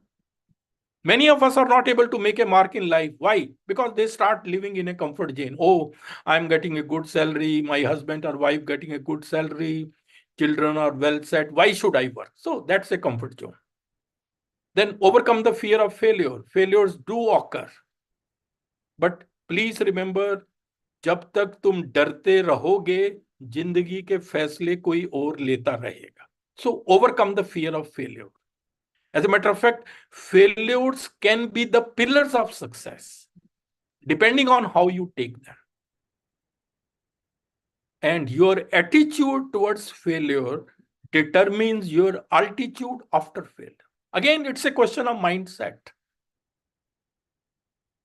So you can see everything you face is in your mind. If you can control that, everything can be controlled. And you will lead altogether a different life. Worry also. Because what is worry? Worry is a misuse of your imagination. We suffer more in imagination than in reality. So it's in your mind. Oh, this may not happen, this may not happen, this may not happen. So the best way is, and you know, this is very rightly said, that one day you will look back and realize that you worried too much about things that don't really matter. But by that time would have gone. You can't do anything. Therefore, the best thing is worry only about the things which are in your control. And do not worry about the things which are out of your control, like what other people will think, what will be their actions, what will be the outcome of my efforts, what will be the future, what will be the opinions of others. What is in your control is your attitude, your effort, and your focus. Just focus on that. Just you don't forget. And don't waste time impressing others. If you knew how quickly people forget the dead, you would stop living to impress people. Nobody bothers. Why to bother? You are not living anybody else's life. Then control anger. Anger is also something, a normal emotion. Everybody gets angry. But please remember that the fire of anger always will burn you first. So why to do harm to yourself? And anger is just one letter short of danger. You know that. Never say mean words out of anger. This is normal problem with anger is this. You say something which are not acceptable, your anger will pass, but your mean words can scare a person for life. So use kind words or be silent. And psychology says, beneath anger, there always lies some fear. You try to analyze it. This is true. And this is a very useful tip for each one of you. किसी पर ज्यादा नाराज होने से बेहतर है कि अपने जीवन में उसकी अहमियत को ही कम कर. ठीक है, it's okay. And then management of time is very important. I don't need to tell. Time management is life management. Every day is once in a lifetime. Time will never come again. So invest your time. Don't spend it. Amitabh's quote, कल खो दिया आज के लिए, आज खो दिया कल के लिए, कभी जी ना सके हम आज के लिए, बीत रही है जिंदगी कल आज और कल के लिए.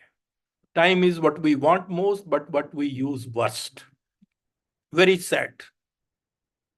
बंधी हैं हाथ पर सबके घड़ियां मगर पकड़ में किसी के एक लम्हा भी नहीं.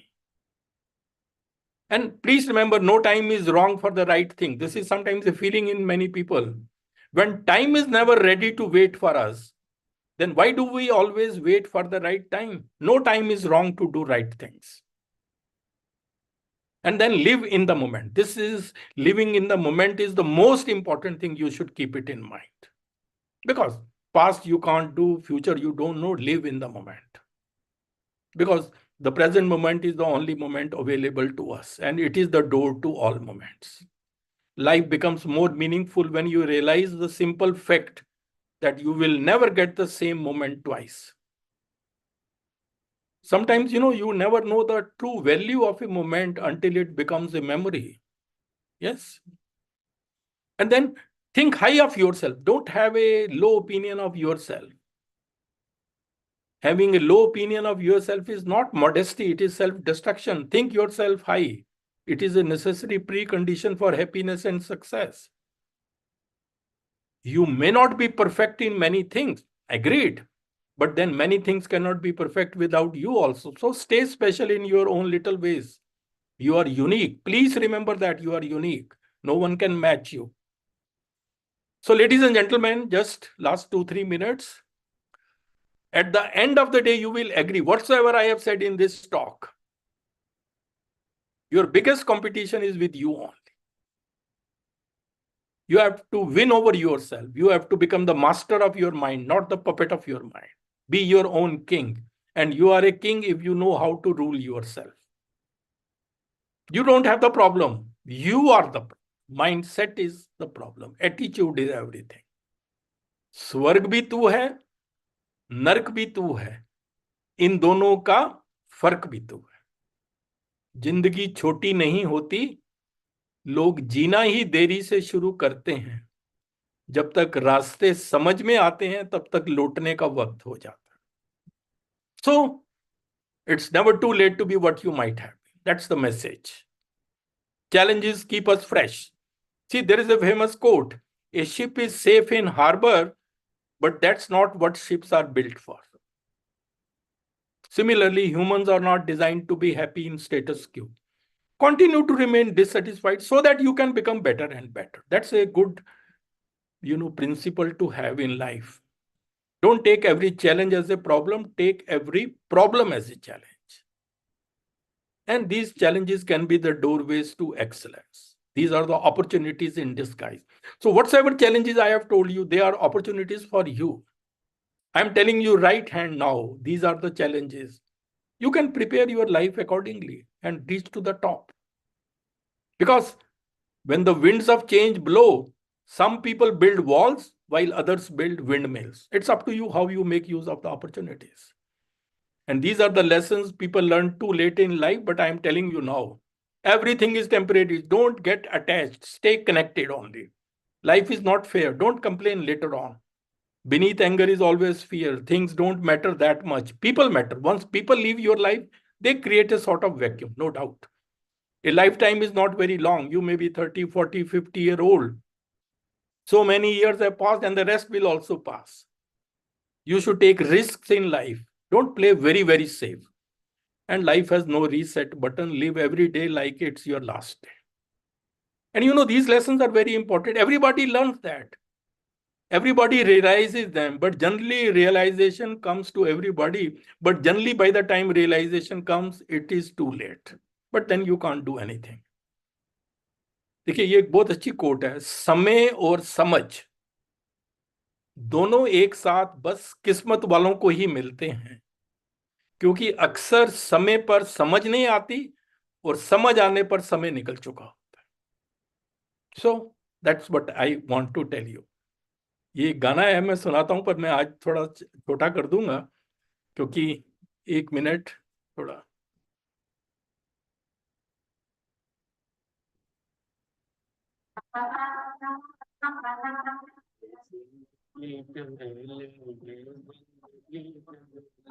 दुनिया में कम न होंगे, अफसोस हम न होंगे.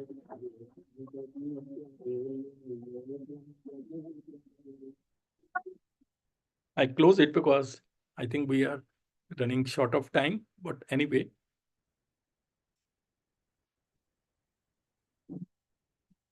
Just 1 minute.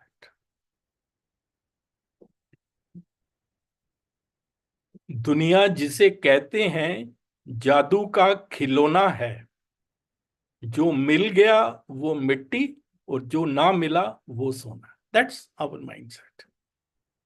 One day you will be just a memory for some people only. Do your best to be a good one. And this is the last slide.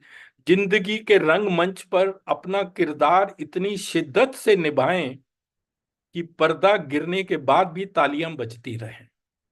जिंदगी नहीं मिलेगी दोबारा. So keep that thing in mind. Thanks a lot. It was a pleasure talking to you and hope to see you again later on. And thanks a lot, and over to Vimal.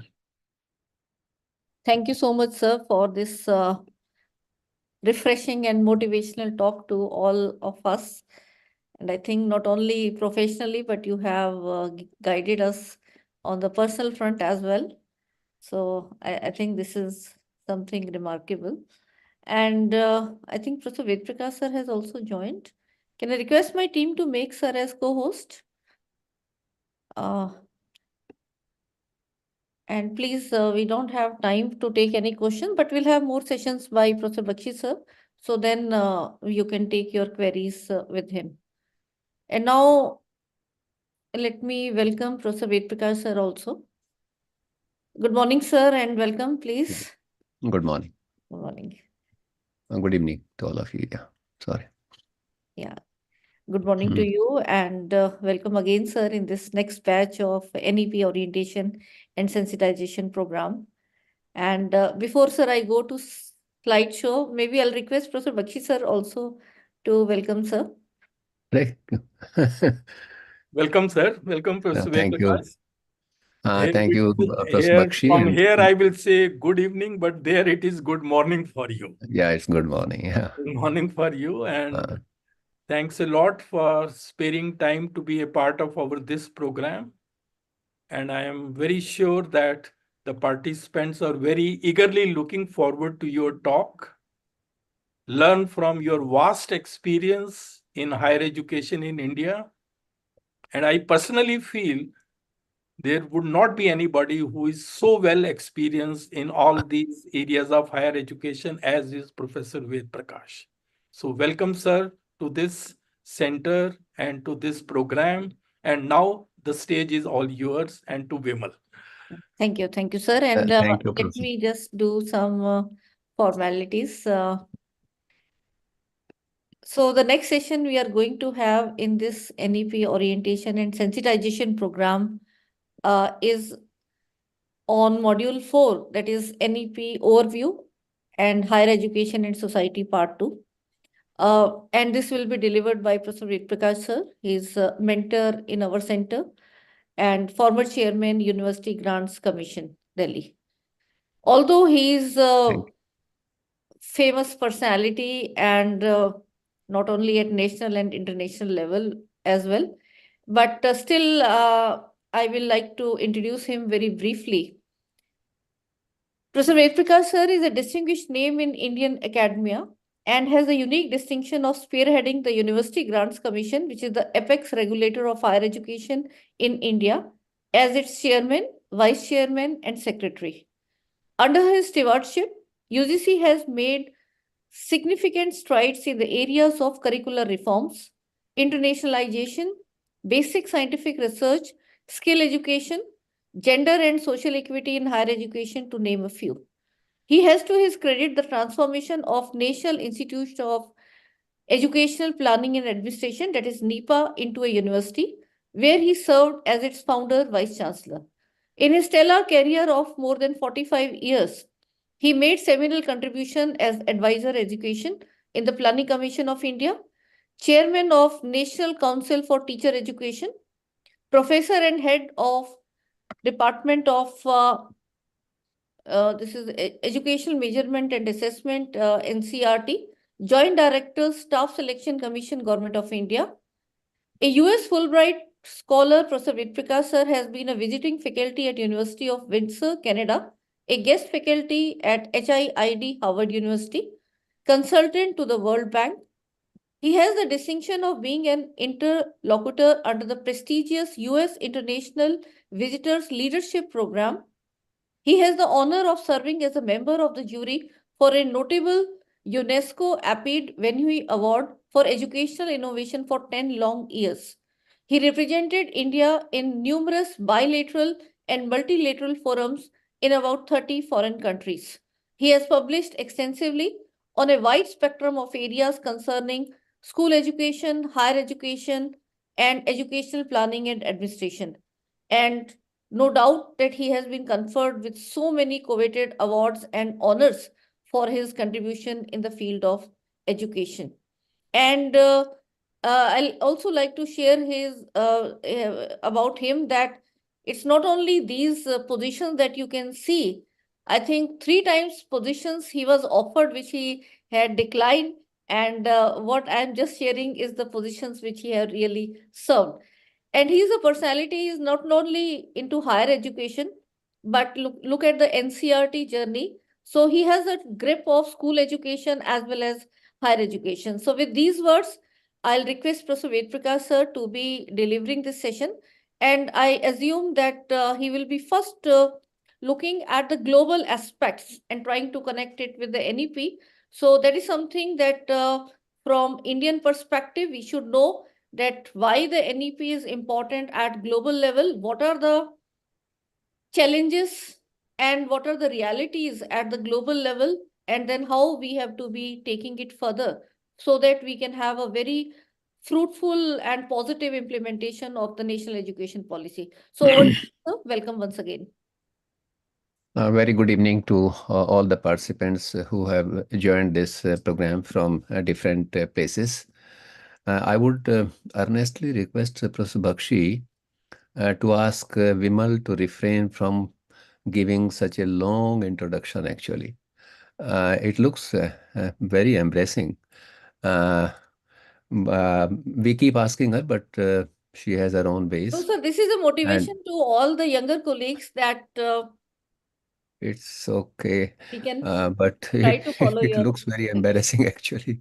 please. Anyway, very good evening to all of you. And I'm sure that all the participants by now must have gone through the National Education Policy Document 2020, which has been in the public domain for a very long time. It's not a very long document. It consists of hardly 63 or 64 pages. And if you look at the section of higher education, it consists of only 17 pages. But by being in the teaching profession, I think you would have gone through the entire document, which is extremely essential for all of us to know what are the intents that we have mentioned in our national document. But today I want to do a different job, in the sense that In the first part of my address, I am going to share with you the global trends in higher education, where the higher education at the international level is leading to actually. This will give you an idea how the higher education is shaping up across the globe in terms of its growth, in terms of inclusivity, gender equality, in terms of having multiple flexible learning pathways, in terms of quality assurance, in terms of students' mobility, and in terms of financing of higher education. Because sooner or later, I think we also will have to pass through those stages. Some of these stages we have already cleared, but some we are yet to undergo through. In the second part, I'm going to reflect on the National Education Policy 2020, wherein I will be focusing only on the proposed structural changes, programmatic changes, and regulatory changes that we have proposed in the form of the intents. And the third part, I will leave for the questions and answers. I'm not going to talk about the implication of every single intent that is provided in the policy document. I will leave it for you to think through. But I would certainly love to take questions. I could have done that as well, but the time would not permit because the time is of 1.5 hour duration. I will be speaking for about an hour. And if something is left out, um, I would request Professor Vimal to take care of that aspect. So let me first begin with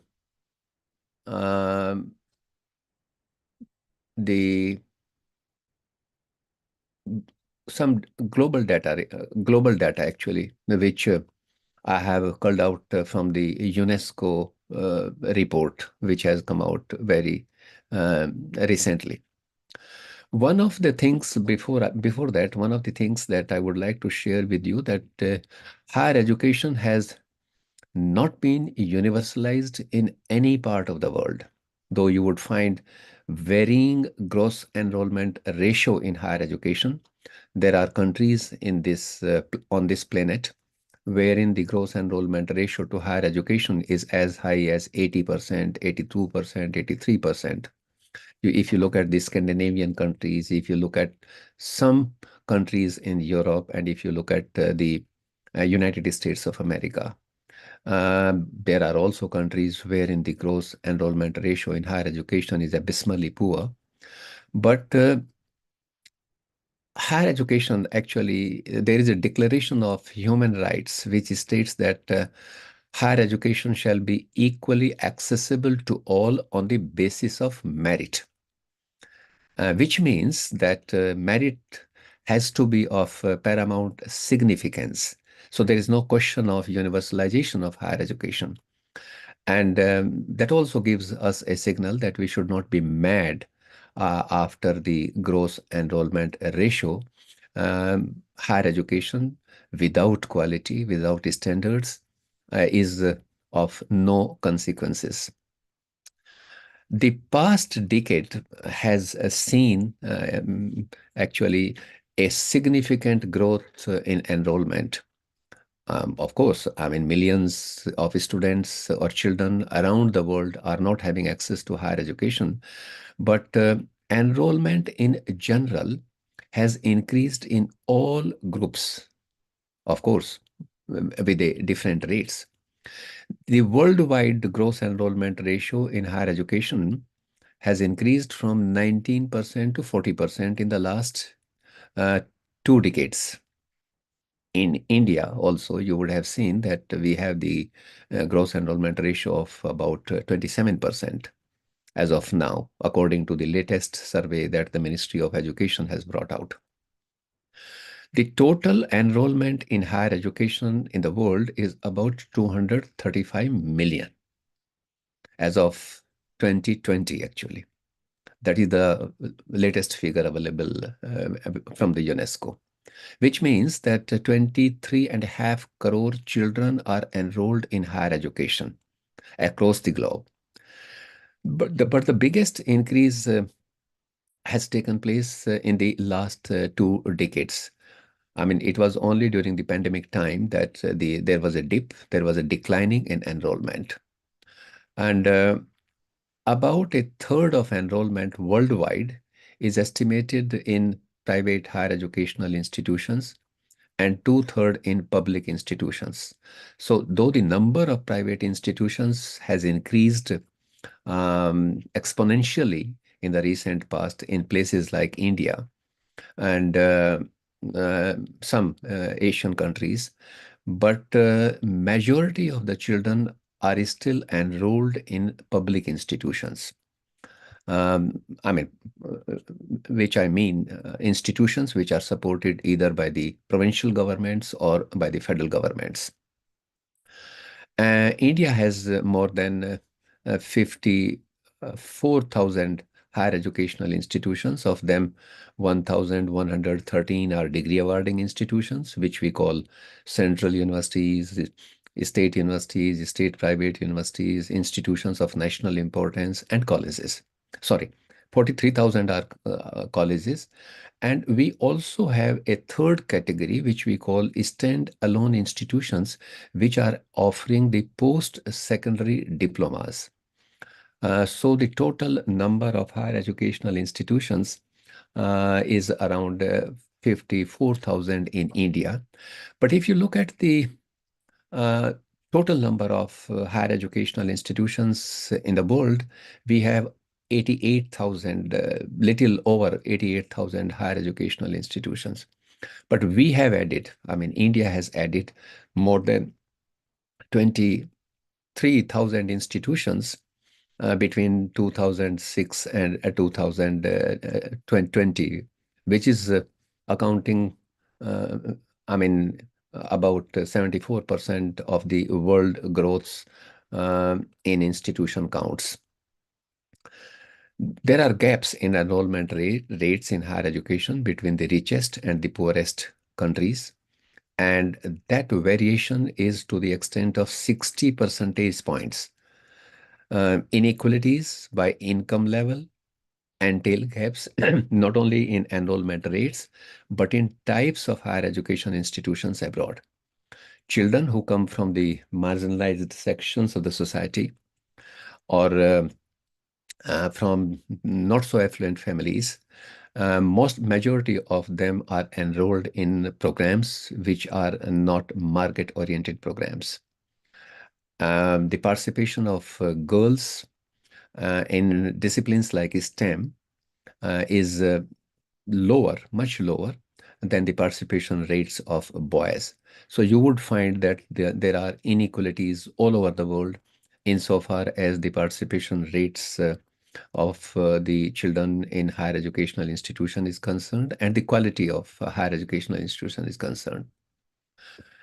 The gross enrollment ratio in higher education, if you compare the participation rates of girls with boys, you would find that girls have outranked globally insofar as participation rate is concerned.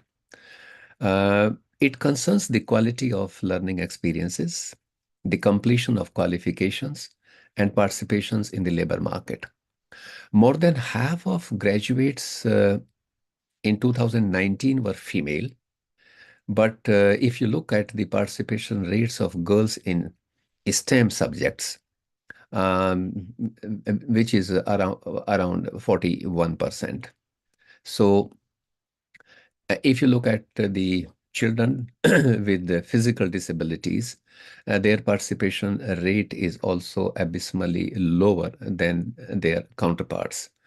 According to the WHO data, there are about 1 billion people in the world having one or the other form of disability.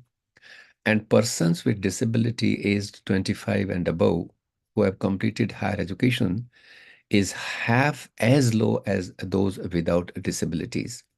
I mean, but this is the data which the UNESCO has not been able to cull out, I mean, from across all these nation states.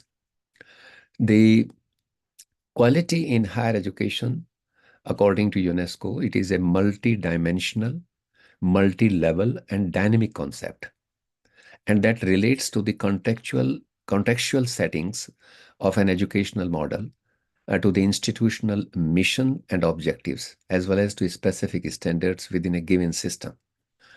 For some, availability of an institution of higher learning is equality. For others, access to more number of programs in an educational institution is equality. For others, I mean, offerings of the quality programs is another way of looking at the quality. So quality is a multi-dimensional and multi-level and dynamic concept. Why do we call it dynamic concept? Because we have not been able to articulate quality in education thus far. I would like to share with you that in 2019, there was a conference, international conference held in Shanghai in China. And people have worked very hard to articulate the quality in education, but they could not come to a universal definition of quality, because finally they decided that quality is a social construct. And since it is a social construct, it will continue to remain a moving target. Which is why it is contextual. Another thing that is important to learn, that there are multiple flexible learning pathway policy which have come out in the recent past. Learning as a lifelong experience, I mean, you all know it requires quality education, provision alongside flexible learning pathways. And different nations have come up with different kinds of learning pathways. Because people have realized that each person's learning trajectory is unique, and it involves innumerable formal and informal learning experiences. There are public policies and regulatory policies, institutional structures, policies to support that. Regulatory, legislative, and policy frameworks for flexible learning pathways has become very important in higher education, because it can support higher education in a variety of ways. What are those possible ways? I mean, one could be that it can widen participation in higher education. If you have flexible learning pathways, it can provide better responsiveness to diverse students' needs. This is what is going to happen in India also. Because some families have already ensured 100% participation in higher education, but there are large number of families which are yet to access, children from those families are yet to access higher education. So our campuses are going to diversify now, and diversification of campuses in terms of students and diversification of campuses in terms of curricular provision, I mean, are tall orders actually. One will have to do many things, which I probably will be reflecting towards the end of my address. Flexible learning pathway policy can also improve general level of education in society. It can also help in career progression. It can strengthen equity in progression of studies, and it can reduce the dropout rates. It can increase completion of studies. That is what we have provided for in our National Education Policy 2020 when we talk about multiple exit and multiple entry point. These things have been in vogue at the excuse me, at the international level for a very long time. There are about 75 countries actually which have put in place the policy that supports flexible learning pathways with varying degrees. They have policies like the policy on National Qualification Framework. We have also come up now with the National Higher Education Qualification Framework. Policy on information and guidance for students. We have also brought out some guidelines. I believe that the University Grants Commission has come out recently some guidelines on that count. We have a policy on credit accumulation and transfer system. We also have now the National Credit Framework, policy on recognition and validation of prior learning, policy for lifelong learning, separate national policy for flexible learning pathways. There are at least 11 types of pathways to enter into higher education across the world. I mean, we have made some beginning now as a result of the National Education Policy in 2020. But I wanted to share with you that about 75 countries, they have already, they are ahead of us.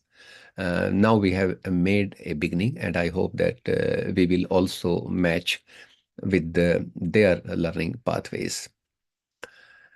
Insofar as quality is concerned, I mean, according to Global Convention on the Recognition of Qualifications concerning higher education, quality assurance refers to an ongoing process by which the quality of higher education system, institution, or program is assessed by the competent authorities.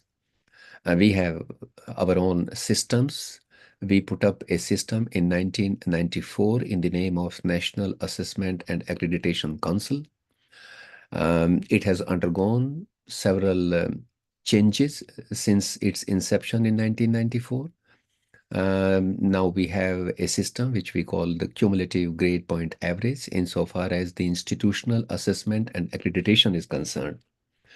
We have another national body in the name of National Board of Accreditation, which was started by the All India Council for Technical Education, but now it is an independent body which assesses the programs.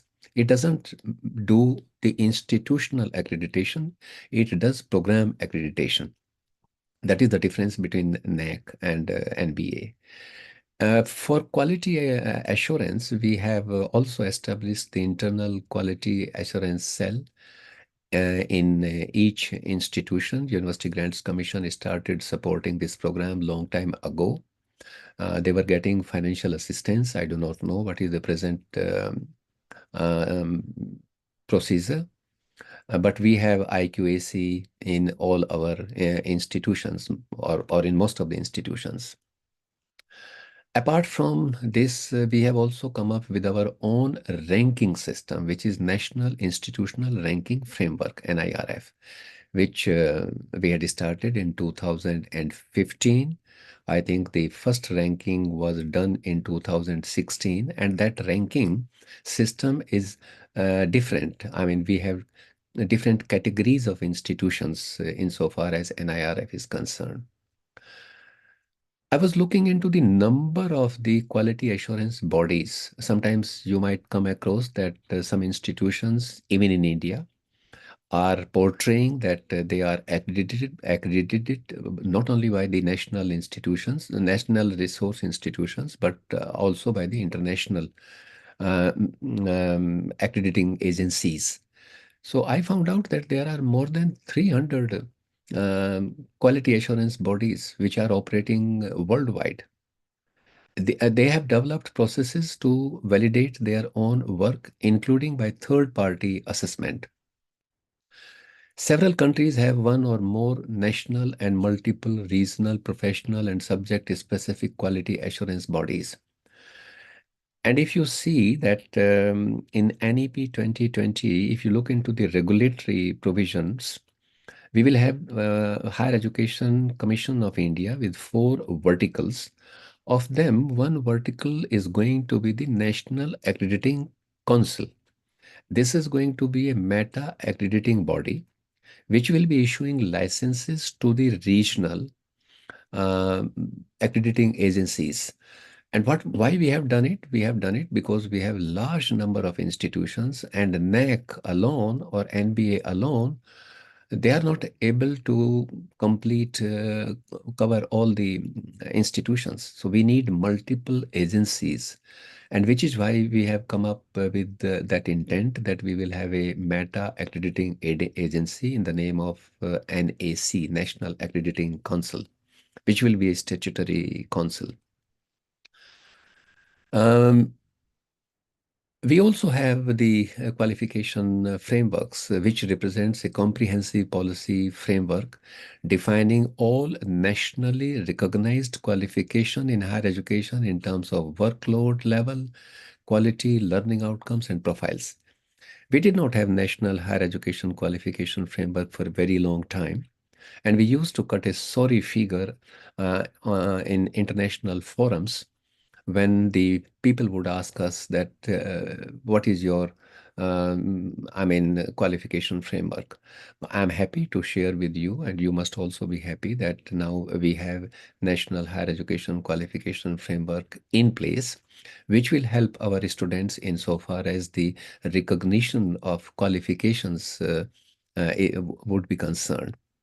At least there are 120 countries which have the national qualification framework addressing higher education. And the great majority of certified or referenced national qualification framework you can see in Europe or in Asia, sorry, in OECD countries.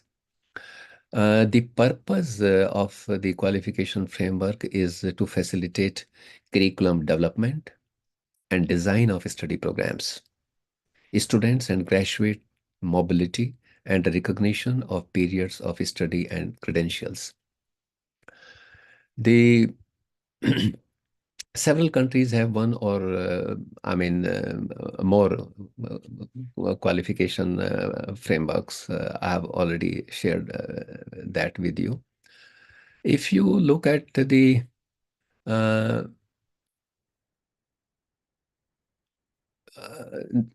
sorry,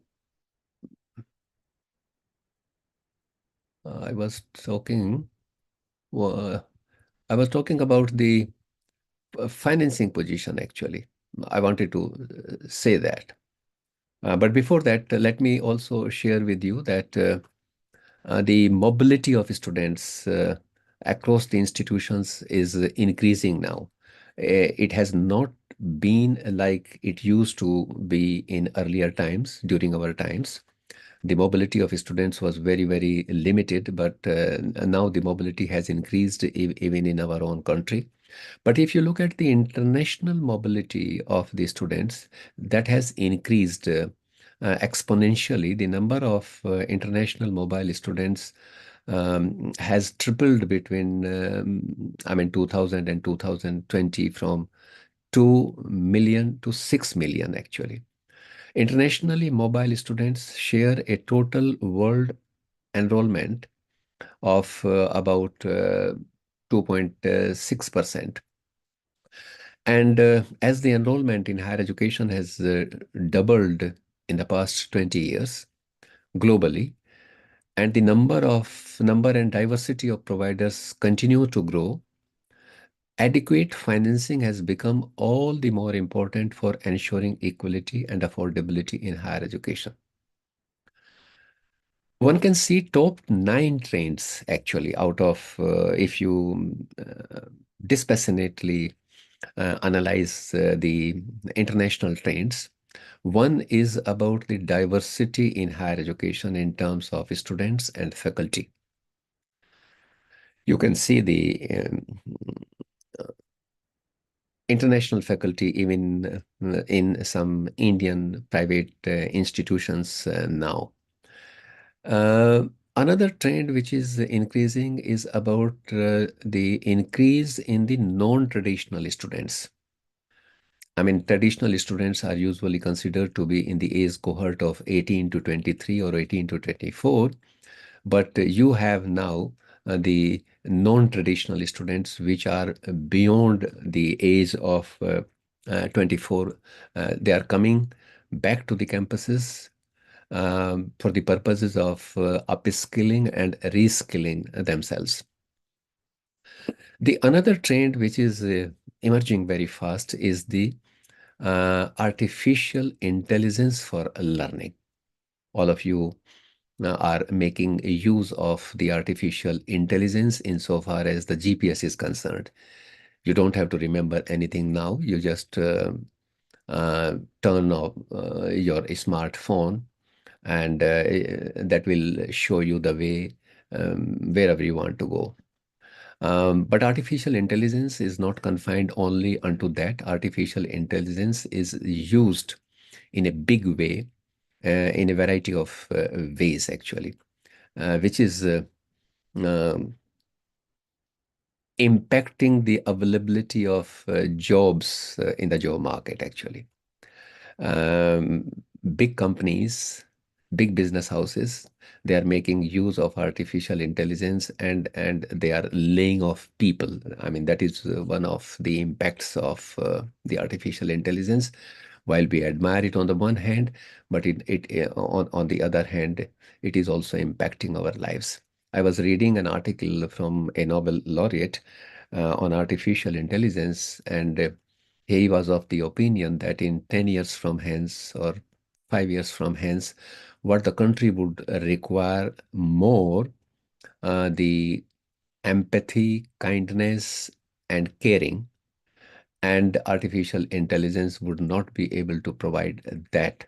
Artificial intelligence is going to kill the jobs of those who are creating who are using and creating artificial intelligence models today. Coding which they are doing today would be done automatically through artificial intelligence, and therefore they are going to lose their jobs. That is, I mean, he has cautioned the world that we should not be mad after this artificial intelligence to the extent we are.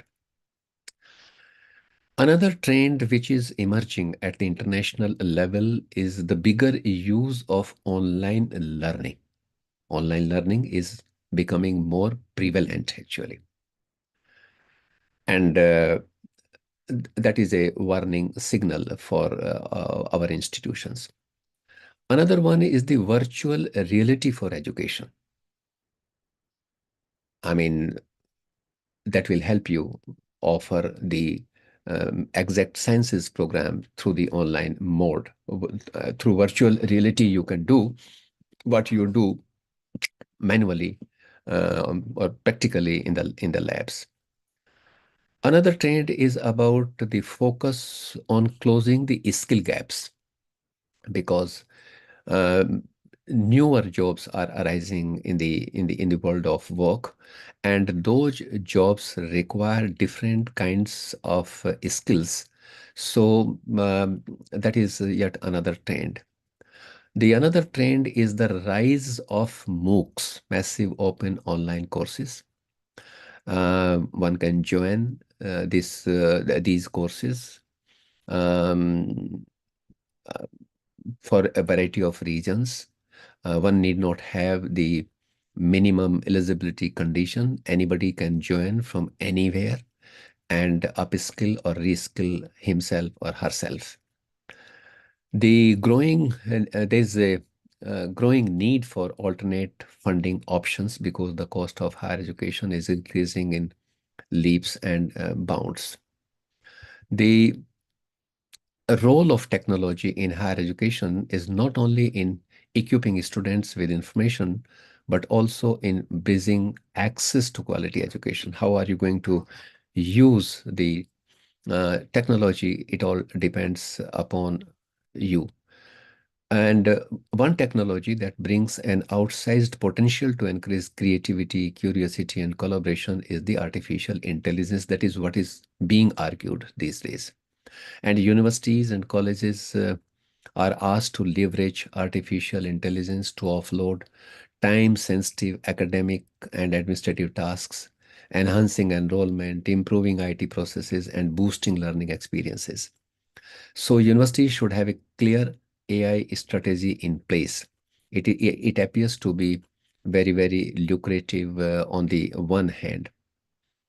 But what is more interesting and more important for us to learn is about the virtual reality. which is heralded by many as a game changer in higher education. This immersive technology um, is evolving, and educators are increasingly looking into ways to incorporate virtual reality into pedagogical approaches because of the benefits it delivers to students. Increased engagement and motivation, exploratory and contextualized learning, and experiencing learning opportunities can be provided through virtual realities. Universities should embrace virtual reality technology because it enables remote students to take part in lab exercises in an online mode. I mean, there was a time when the regulatory bodies had issued instructions to some national level universities not to offer the professional programs in online mode, but the virtual reality is going to make it a reality now, and this is in practice, and we have to prepare for that actually. The another thing that I would like to share, that what are the key insights actually what I have talked about until now. It is quite obvious. I mean, one of the key insights is that it is quite obvious that higher education globally has undergone significant shifts in recent years. We all recognize that. It has been primarily influenced by a series of economic and social factors. That is another key insight. And the third insight is that the challenges include declining enrollment, rising costs, reduced revenues, along with increased inflation. This is a very important insight actually we can have. The third insight that I would like to share with you, the fourth one, sorry, is that the current trends highlight the need for a reimagined approach to funding, student support, and operation management. Most institutions actually are relying on internal recoveries, which is not at all adequate to run their affairs. I mean, I vividly remember that one of the state governments issued a GO, government order, saying to the universities that they will have to fend for themselves. They will have to mobilize their own resources, and that they would not receive the developmental grants or the recurring grant from the government, which is a matter of great concern. Another key insight is that there is a challenge insofar as the qualified faculty is concerned. We have an acute shortage of qualified, competent, and caring teachers. Even in the most premier institutions, you will find that the positions remain vacant to the order of 30% or 40%. In the most premier, I'm talking about the IITs, I'm talking about the central universities, which are supposed to be better nurtured through the resources from the federal government. Universities do not have the capacity actually to provide competitive packages to talented workforce. I was comparing the salaries provided to professors in Stanford University here, or in the University of California at Berkeley, which is near the place where I live. And their salary is 1/4 of the salary which these technocrats are getting in the Silicon Valley, actually. So this is a huge challenge. Universities are not able to attract the talented workforce from the world of work because they cannot compete insofar as the pay packages are concerned.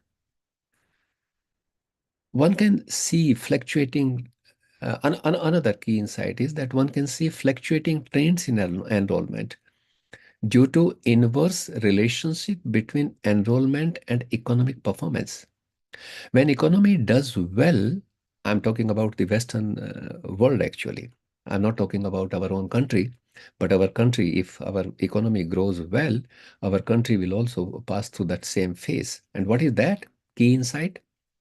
When economy does well, then enrollment takes a dip. And when economy struggles, then enrollment rises. Because prospective candidates choose to go back to campuses to improve their qualifications and gain new skills. When they lose the jobs or when the job opportunities are less, then there would be a rush on the campuses of higher educational institutions. It is evident that globally the challenges facing higher education are multifaceted and interconnected. They're also interconnected. It requires a reimagined approach to funding, student support, giving futuristic orientation to programs, and maximization of the use of technology. This is a very important key insight, actually. It means making use of diversified means for mobilizing resources, enhancing technology, enhancing student support services, strengthening industry partnership, and improving operational efficiency. All this needs to be done from micro level to macro level. The sector is being hit, actually. Higher education sector is being hit from all sides by social, curriculum, technological, and financial changes. And institutions that want to maintain an edge over others should be prepared to adapt to these emerging trends in higher education. They should heavily invest in research to come up with innovative yet cheaper ways to adopt emerging technologies. And technology aside, more research is needed to determine what curriculum will work best for future learners. What would be the requirement of the tomorrow's world is a big challenge, and which is why one of the key insights I have mentioned that we have to give futuristic orientation to higher education. We cannot continue with the traditional programs. We cannot continue by isolating one domain of knowledge from another domain of knowledge. So this is what I wanted to share with you insofar as global trends are concerned. I mean, now you can compare yourself with these global trends.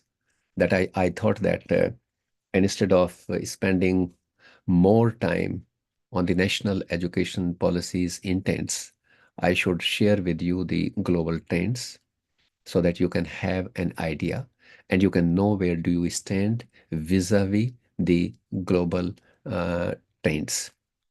We have made some beginning insofar as the policy frameworks are concerned, regulatory frameworks are concerned, the credit frameworks are concerned, but we have to traverse a long distance with a view to competing with the best of the world. That remains a big challenge. I'm not going to go into the past history when we keep saying that we were the pioneers and that we remained pioneers in higher education for 1,800 years. We cannot afford to bask in the past glory all the time, and we cannot make false claims like some of us are in the habit of making false claim. Our higher education is in a very difficult situation. I think we have to make a lot of investment in terms of quality and resources to make Indian higher education system comparable and compatible with the uh, rest of the world. There are lessons which we need to draw with an open heart. We should also be mindful of the fact that whatever best can work in United States of America or Great Britain or Australia or Singapore may not necessarily work in our own context. So we'll have to keep in mind the contextual situation, and we have to move forward. So this is a very tall order, and if we are not going to strengthen our higher education system, we will not be able to strengthen the secondary education system and the elementary education system, because everything flows from the higher education. The entire workforce which comes to support the elementary education sector or the secondary education sector or any other sector of human endeavor, it flows from higher education. And which is why it is said very consciously by the learned world that higher education should be driven by merit. Meritocracy should take precedence over everything in higher education. Now, I come to the second part of my address, and it is 6:05 now, according to my time. Now, if you look at the national education policy, and if you look at the higher education sector, you would find that there are about 21 aspects on which we have expressed our intents. Policy is nothing but a statement of intents, actually.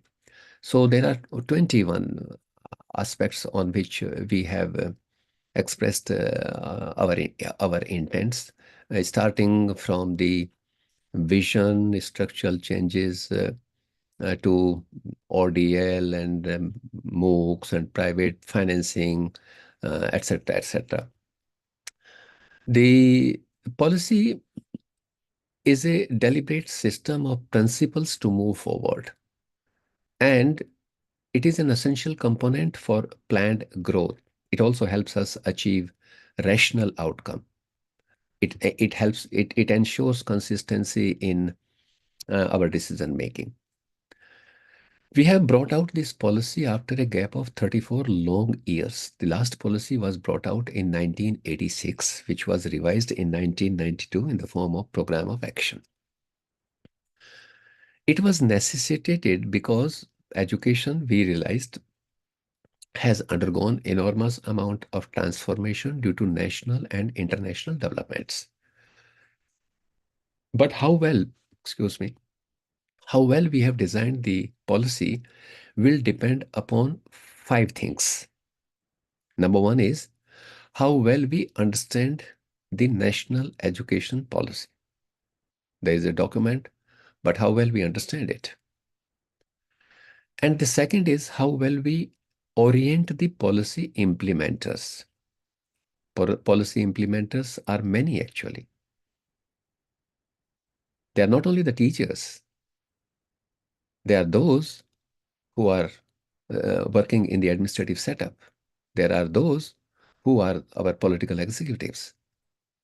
The third is how well we take the states on board, actually, in the implementation of the national education policy. And the fourth, which is very important, is how well we finance our efforts. I mean, you can come out with a very flowery language. You can come up with a lot of big intents, bold statements. But if we are not financing our efforts, we would not be able to translate those intents into realities. This is what has happened in the past.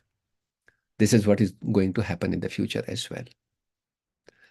And the fifth is, where do we make the beginning from? We know that we today, stand on a very gigantic system of higher education. We are the largest system of higher education in terms of number of institutions. I have already shared with you that we have more than 1,100 universities, 43,000 colleges, and more than 10,000 stand-alone institutions offering the diplomas. We have about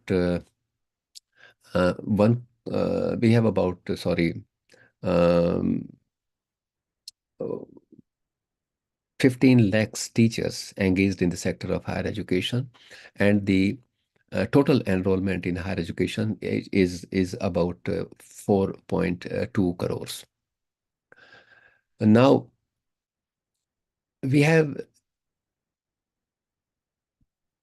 mentioned in the policy that we are going to achieve 50% gross enrollment ratio in higher education.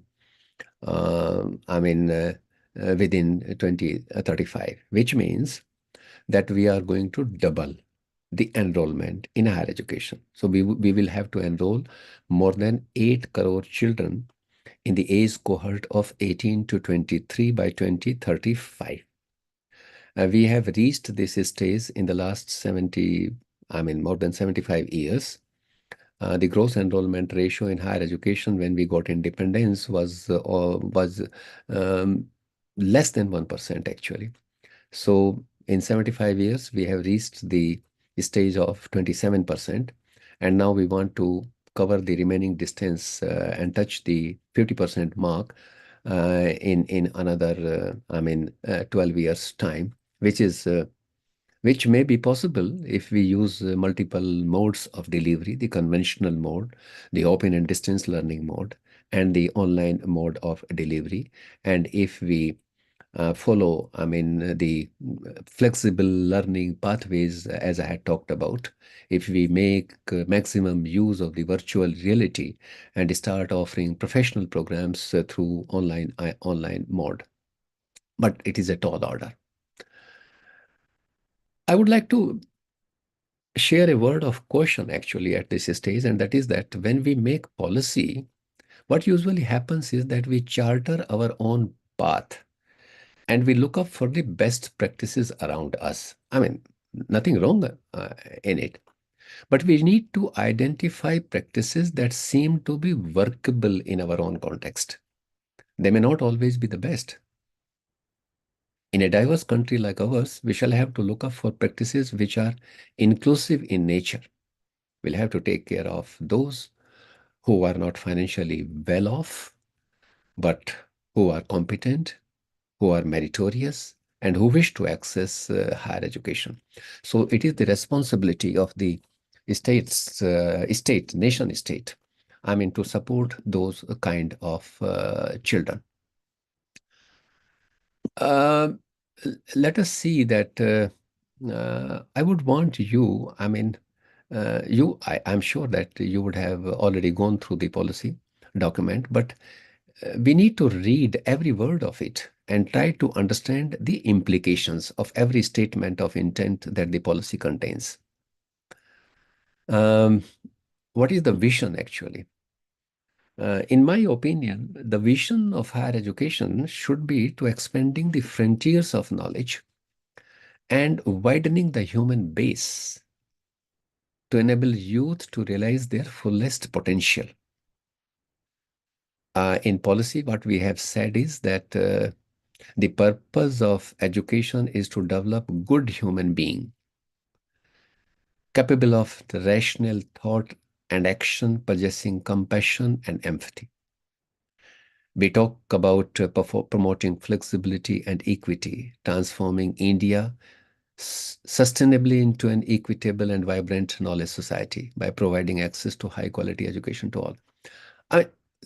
These are very impressive assertions.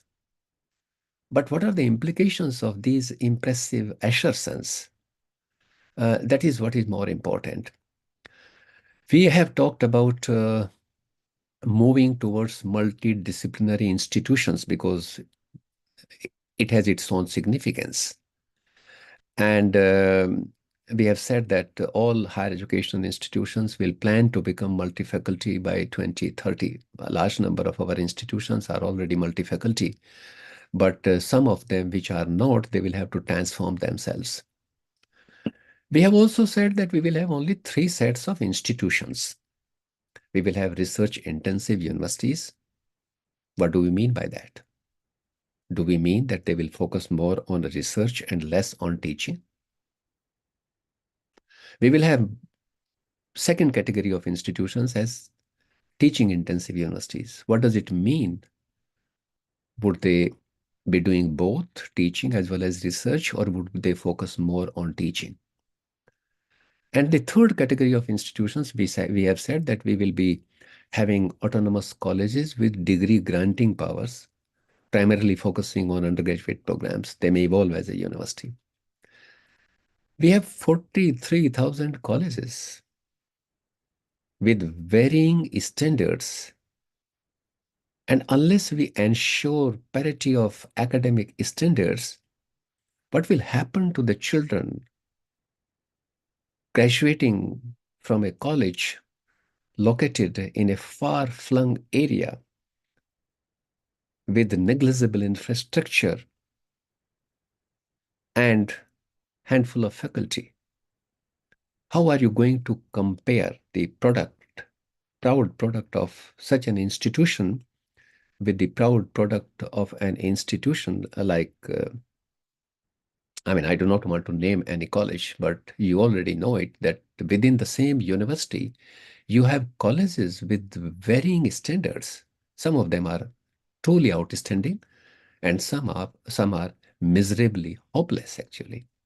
So how are you going to do that if you are going to give degree awarding powers to all 43,000 colleges? Think about the implications. What are the ways and means required to make sure that children graduating from Morigaon or from Denkanal or from Birbhum or from Shimoga or from Guntur or from Kaithal in Haryana or from Delhi. They acquire almost, I'm not saying same, almost identical skills and competencies, and that they would be received equally well by the world of work. We have also talked about that we will be having more liberal, multidisciplinary undergraduate education, which will be of either 3 or 4 year duration with multiple exit options within this period. Think that with this kind of system, if 10 students are going to leave after 1 year with a diploma, with a certificate program, another 10 after 2 years with a diploma, and another 8 or 10 after 3rd year with a regular bachelor's degree, and you are left only with 7 or 6 students in the 4th year who would be receiving the bachelor's degree with research, what will happen to majority of the institutions which are surviving only on internal recoveries? I mean the tuition fees. What will happen? How are you going to design the curriculum to make sure that for those who want to leave after 1 year, for them, the you conclude the competencies, and for others who will like to continue, for them, how are you going to ensure that they have the prerequisites to continue? They are provided the prerequisites to continue into the 2nd year and 3rd year and 4th year. We have also talked about that each institution will prepare the institutional development plan, IDP. Now, this also has its own implications, and I believe that the University Grants Commission has come out with some kind of guidelines which will help institutions to develop their own IDP. They need some kind of orientation as to how shall we develop the IDP. The institutional development plan is a technical job. Actually, one needs to know what all must go into the making of an institutional development plan. This is nothing but going to be a perspective plan, wherein you will have to come up with the short-term goals, with medium-term goals, and with long-term goals. We have also said that we will have an academic bank of credit, which would digitally store credits earned from various higher educational institutions, which is also a global phenomenon now. But how an X institution is going to accept the credits earned by from Y institution? How are you going to formalize that? What kind of arrangement would be required? We have also said in the policy that the choice-based credit system will be revised for instilling innovation and flexibility. With a lot of efforts, we were able to institutionalize the choice-based credit system in the central universities in 2013. Some of the institutions were very reluctant to do that, but they did it. I do not know what is the situation across the state system insofar as the implementation of the choice-based credit system is concerned. We have also said in the policy that higher educational institutions shall move to a criterion-based grading system. How are we going to train teachers to frame criterion referenced tests, actually, which would also require newer kinds of skills. We have said in the policy that assessment system will be made fairer and more comparable, and that high stakes examinations would be conducted by NTA. Is NTA comparable with the ETS or ACT of the United States of America, or are we using non-standardized achievement tests through the NTA? What changes do we require to make insofar as the assessment by NTA is concerned, be it relating to the entrance examinations in the engineering institutions, in the medical institutions, or in the central institutions, as we have already come up with the CUTE, Central University Entrance Test, which is conducted by the NTA. What are going to be the implications? How will we take care of the children coming from the marginalized sections of the society? If we are going to have a centralized system, what kind of autonomy would we leave with the individual institutions if everything is centralized? What will happen to the autonomous status of these institutions? We have talked that about the gross enrollment ratio. I have already reflected on that we would like to increase it to 50% over the next 10 years. It's a good destination to cover, may not be difficult to achieve, as I have said, by using the multiple modes. One of the intents of the policy is about the ODL. We have said that all types of institutions could offer open and distance learning program. But there is a caveat there, provided they are specifically accredited to do so. Are we going to have a different accreditation system for the institutions which would be permitted to offer the ODL program? We have talked about the use of technology in a big way. This is required. National Educational Technology Forum will be created for free exchange of ideas, and it will articulate new direction for research and innovation. We have talked about the e-content development by various organizations. We have talked about virtual labs, online assessment, what kind of preparations would be required to make sure that we have proctored examination system in place. Some institutions have done it. We need to learn from them. What kind of infrastructure would we require? How are we going to support the children who do not have access to these smart devices? What are we going to do? It would require a lot of human and material resources. Internationalization of higher education. We have said that every institution will have an office to support the international students. It would require a legislative framework to attract the foreign educational institution, though the past experience has been quite discouraging. We have talked about skilling. We have laid a lot of emphasis, and rightly so. We have said that 50% of learners through both school education and higher education should go in for vocational programs by 2025. Are we going to hire teachers with adequate qualifications to handle the skilling programs? Or do we expect that the present set of teachers will handle the vocational programs. If our thinking is like that, then it is not going to take us forward. It has not taken us forward since 1953, actually, when we had decided that we are going to offer the skilling program at the school stage. We did not create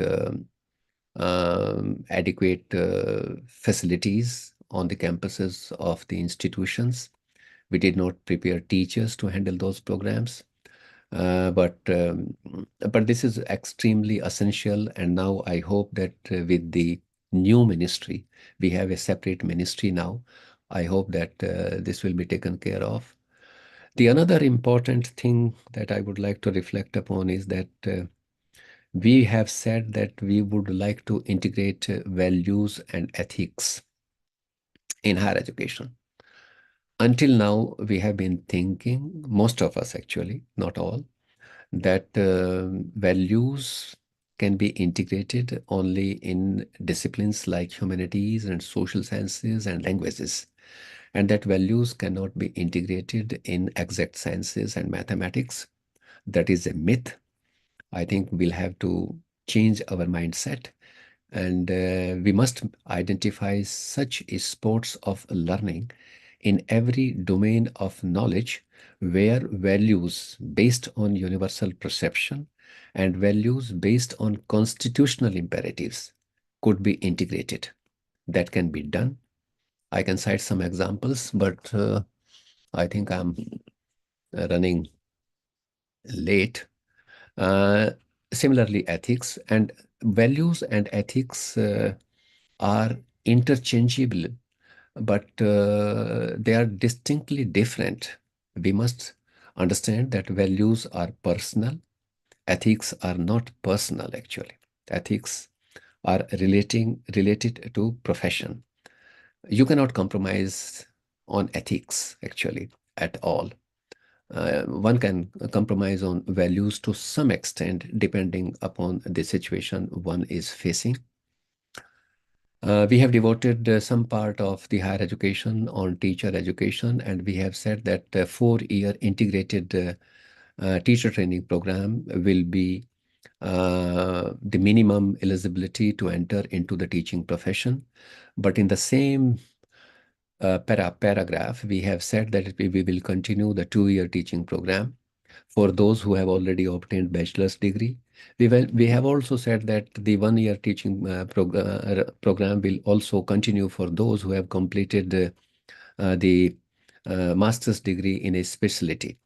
So if you are going to offer a 4-year integrated B.Ed program, a 2-year integrated B.Ed program, and 1-year program on the same campus, I mean, it will have its own implications, and we'll have to be extremely careful about that. It should not act as a deterrent for the quality of the teacher training program. Research seems to have caught up the right attention of the policy, and we have said, and I think we have already set up the National Research Foundation.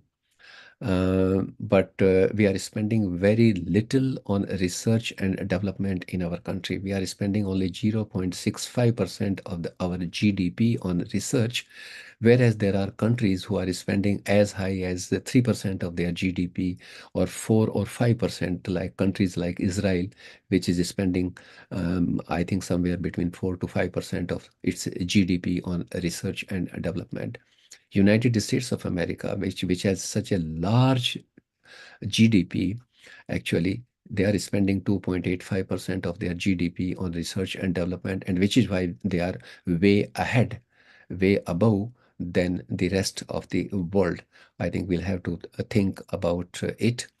And in the policy, interestingly, though on the one hand, we have said that we will have only 3 sets of institutions, but we have also said that we will have a model public universities for liberal education at par with IITs called MERU, Model Educational Research University. But the contours of MERU are not clear in the policy document. Hopefully they would come out. But why not initiate action to ensure that all universities conform to the visualized model of MERU? I will come to the regulatory mechanism now. We have said very good thing that we will have a provision of education, funding, accreditation, and academic standard settings differently. They will be performed by distinct, independent, and empowered bodies, and which is why we have said that we will have Higher Education Commission of India with 4 verticals. General Education Council will take care of setting standards. There would be National Higher Education Regulatory Council, which will look after the regulatory provisions. There will be National Accreditation Council, which will take care of the assessment and accreditation. It would be a meta accrediting body actually. And then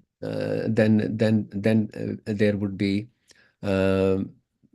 Higher Education Grants Council, which will be dispersing the federal grants to different institutions. Bodies that we already have, like Indian Council of Agriculture Research, Veterinary Council of India, National Council of Teacher Education, etc. They will be the professional standard setting bodies, and they will be the part of the higher education, the General Education Council actually. And that efforts would be made to harmonize amongst the different bodies. How are we going to coordinate? How are we going to harmonize the functioning of these various national level resource institutions will be a challenge for us. Another important thing which we have said in the policy is that there would be board of governors for each institution, and they will be empowered, to look after the affairs of individual institution, including the appointments of the head of the institution, including the nominations of the new members of the board of governors. This is a very welcome move, but it can also lead to politicization of campuses. One can pack these board of governors with one mindset, and that is going to be disastrous for the system. Financing, we have been talking about, that we should spend 6% of the GDP on education as early as possible. We have been talking about it since 1964-66, and we have not been able to realize this goal yet, actually. Kothari Commission has made this recommendation when the shape and the size of education system was not as gigantic as it is today, and therefore my take on this intent would be that the time has come when the government of India set up a fresh committee to examine the quantum of resources that is required to support 45,000 higher educational institutions, more than 19 lakhs schools, more than 1 crore teachers engaged in the school education sector, and 15 lakhs teachers engaged in the higher education sector. We, I think, should undertake a fresh exercise to ascertain the quantum of resources required, and those kinds of resources ought to be provided, ought to be invested in education system. Only then we can compete with the rest of the world. Otherwise, we will be failing, and we will be behind that. I will close by saying that we will have the robust, one of the important recommendations is that we are going to have a robust and merit-based tenure track promotion and salary structure with multiple salary levels. Tenure track system is good for teachers' accountability and maintenance of professional growth, but I think it should be done in consultation with the academia. So policy has also talked about the privatization, curbing of commercialization. I can see Vimal has come back on the screen. So I think my time is up. There are something which I have not been able to cover. So You you may might be continue, having please. in your mind. No, it's fine. I think time management is also very important. This is a very vast topic, actually. It requires longer duration, but this is fine. Now I would stop. I I have said a little insofar as the implications of some of the intents are concerned, but I have not covered all of them. You may be having some questions in your mind. I would love to answer to your questions. I have given you the flavor of the global trends in higher education. I have also shared with you, given you a little flavor about the Indian higher education system. Where do we stand? And but I would like to say that what is necessary even at this stage is we should undertake 4 exercises very seriously. One, at individual institution level and at the macro level, what we can do is we can repeat the same steps. What we need to do is, number one, where do we stand vis-a-vis others in terms of curricular provision, in terms of quality, in terms of intake, in terms of resources, everything. The second is what is that has worked in the past and what is that has not worked in the past. The second kind of analysis we must undertake. If we are an institution with 10 years standing or 15 years standing or 100 years standing, I think we should look into our past and see what all that has worked well and what all that has not worked at all, and draw lessons from that exercise. And then the third exercise we must undertake is where do we want to reach in 365 days from hence? By identifying the short-term goals, in 5 years from hence, by identifying the mid-term goals, and in 10 years from hence, by identifying the long-term goal. In education, one should not have more than 10 years goal, because we do not know how the world is going to shape up in 10 years from hence or 15 years from hence, and where things like artificial intelligence and virtual reality and these flexible learning pathways and the learning management system, which Vimal keeps talking about, where are they going to take us? We do not know that. We have to visualize and make adequate preparations. And then the last exercise we should do collectively and collegially, even across the institutions.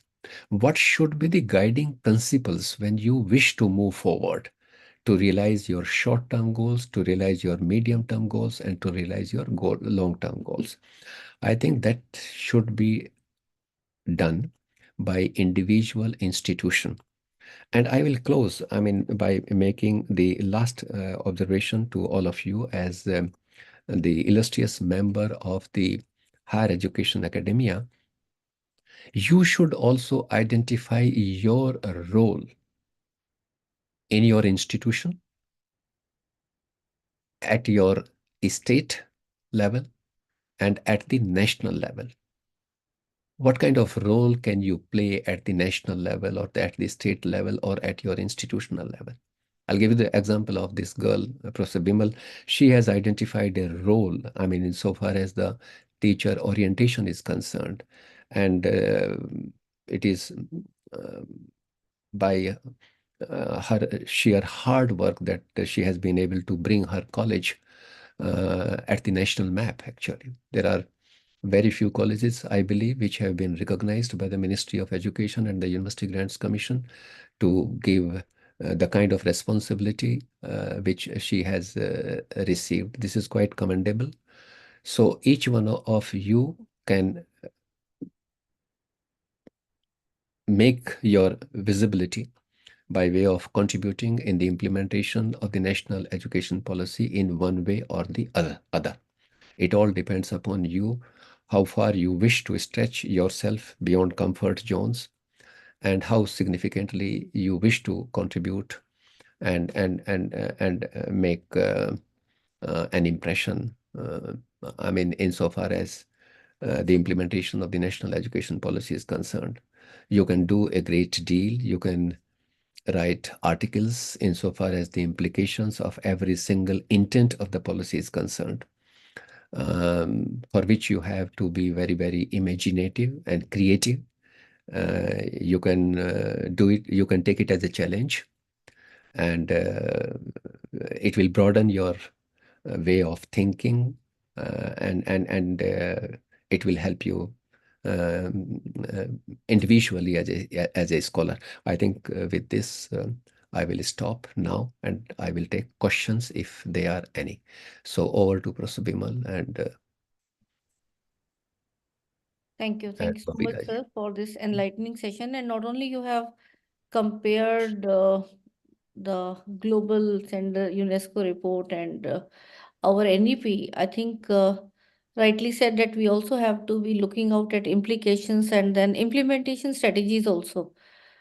And with the technologies coming, AI and all, it's going to be challenging because we have to Yeah. be in line with the new and latest technologies coming. So that is another front, and in our upcoming sessions, we'll take these things in more detail. So any questions, please, if you can raise your hands, just one or two, because we are already running out of time.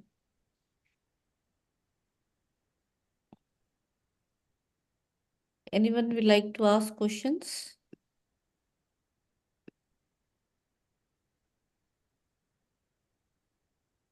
Yes, may I go, please? Yes, sir, please. Yeah, my question in the direction of, like sir highlighted, that we have 15 lakh teachers in higher education, and then the several, lot many private institutions are there which are great contributors in higher education. This standardization of education by giving this accreditation, etc., particularly these private institutions. This raises a serious questions at times, and there are several kinds of news that are catering to the point that this is not up to the mark, despite the fact that they are achieving good standard grades. So here lies the question that despite the fact we being very ambitious through this NEP, but still there is some question mark which is not very well answered. So what is your question actually? My question is that shall be able to achieve that standard which we are looking forward to, because there are certain gaps in this whole process. See, I think we should realize one thing. Some of the private institutions are doing exceedingly well even today. Not all private institutions are churning out a substandard product actually. And if you look into the past history, you will find that high quality higher education in the past has come through private initiatives, be it through Vishwa Bharati or Banaras Hindu University or Aligarh Muslim University or Indian Institute of Science Bangalore or Presidency College or Madras Christian College or St. Stephen College. But what has happened is that because of the quantitative expansion of higher education in our country, quality in certain quarters has relegated to the background. That is a fact. And although we have put systems in place to ensure quality, but because of the involvement of the human beings, there always remains an element of subjectivity. That subjectivity has been taken note of even by organizations like NAC. And what they have done, that they have made a sincere effort, though the public perception of accreditation and the actual accreditation, there is always a gap and there are question marks in certain cases. But what they have done is that they have made they have given 70% weightages to the quantitative parameters, and the qualitative parameter is only 30% now. So they have tried to, have some kind of checks and balances. Yet there are loose ends which need to be tied up. There are ways and means of doing that, but we certainly have acute shortage of well-minded professionals who do their job with utmost integrity and credibility, and as a result of which many a time we find that the CGPAs awarded by the accrediting body to various organizations, that they bear a big question marks. The public perception is very poor about certain institutions, yet they have been accredited with the A++. So it is a matter of great concern. I think we need to look into this aspect more vigorously, and we should try to plug the loopholes wherever we find. As I have said, some attempts have been made by NAC, and probably they will tighten their belt and do a better job in the future. Let us be optimistic about it. These are the problems which are everywhere. I mean, some of the institutions which are accredited by international agencies, by the global agencies, they also have this kind of a problem.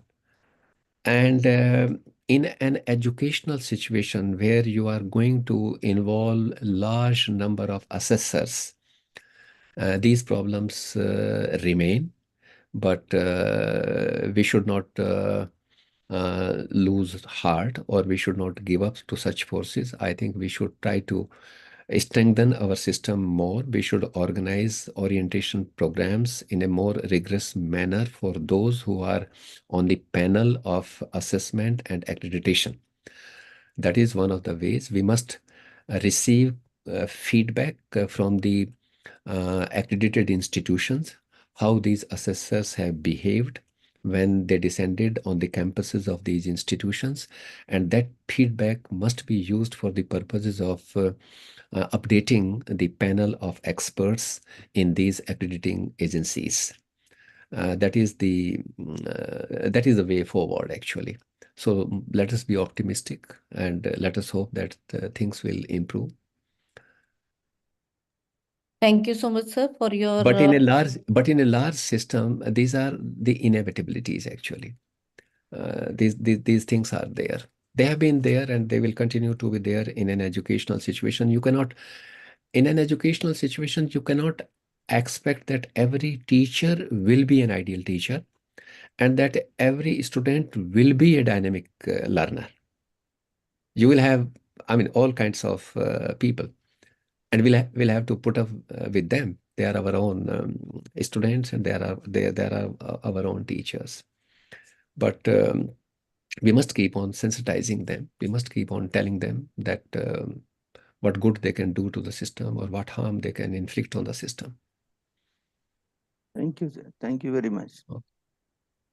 Thank you, sir. I think entire society, we need to upgrade our value system. Wherever subjectivity is there, definitely these issues will be there. Mm. Any other question? One last question, and then we can, I think, wind up for today. No more?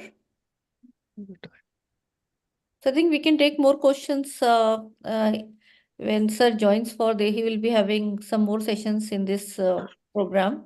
So then you can keep on having the questions ready for him.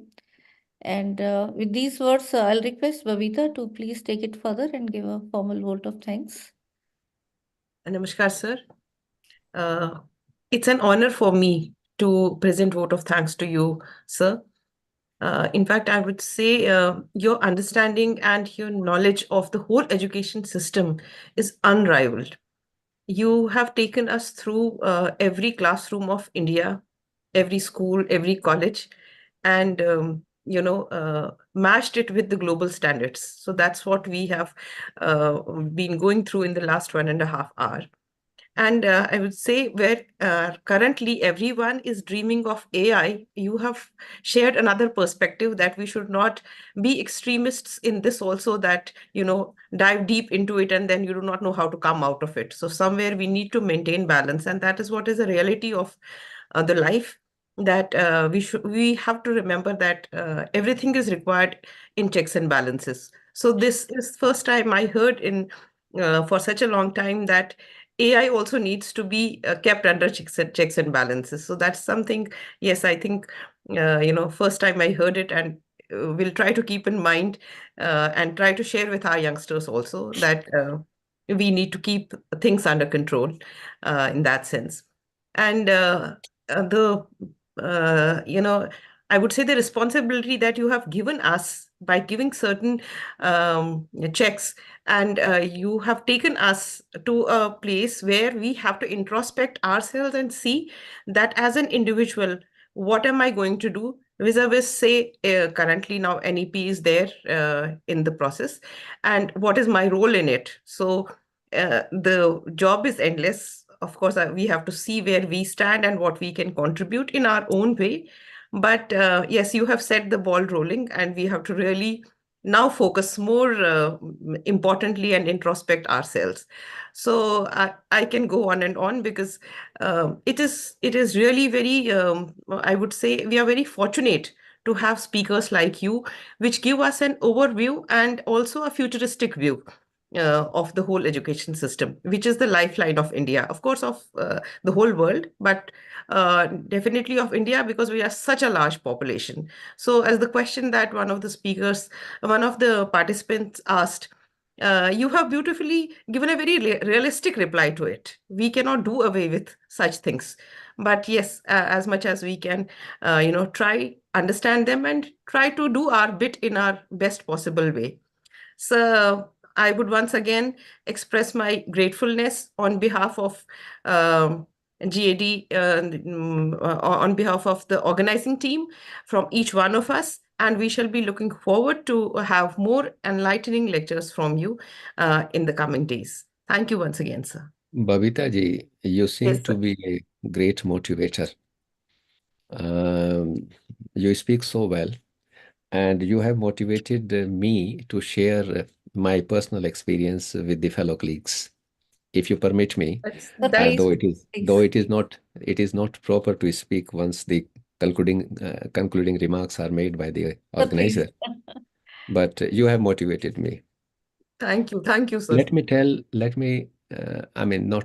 share with these young fellow colleagues from my sector the things that we need to learn in maturity. I mean, we are all at that stage, are not simple things like acquiring information and knowledge from the books. Like I have studied the UNESCO Global Data Report and I have shared some key insights with you. That is not adequate in life. That is necessary, but it is not a sufficient condition actually to lead a life. What is sufficient and what is important for us to learn is, I'm sharing it with you. We need to learn how to manage our tensions. We are full of tensions in today's world.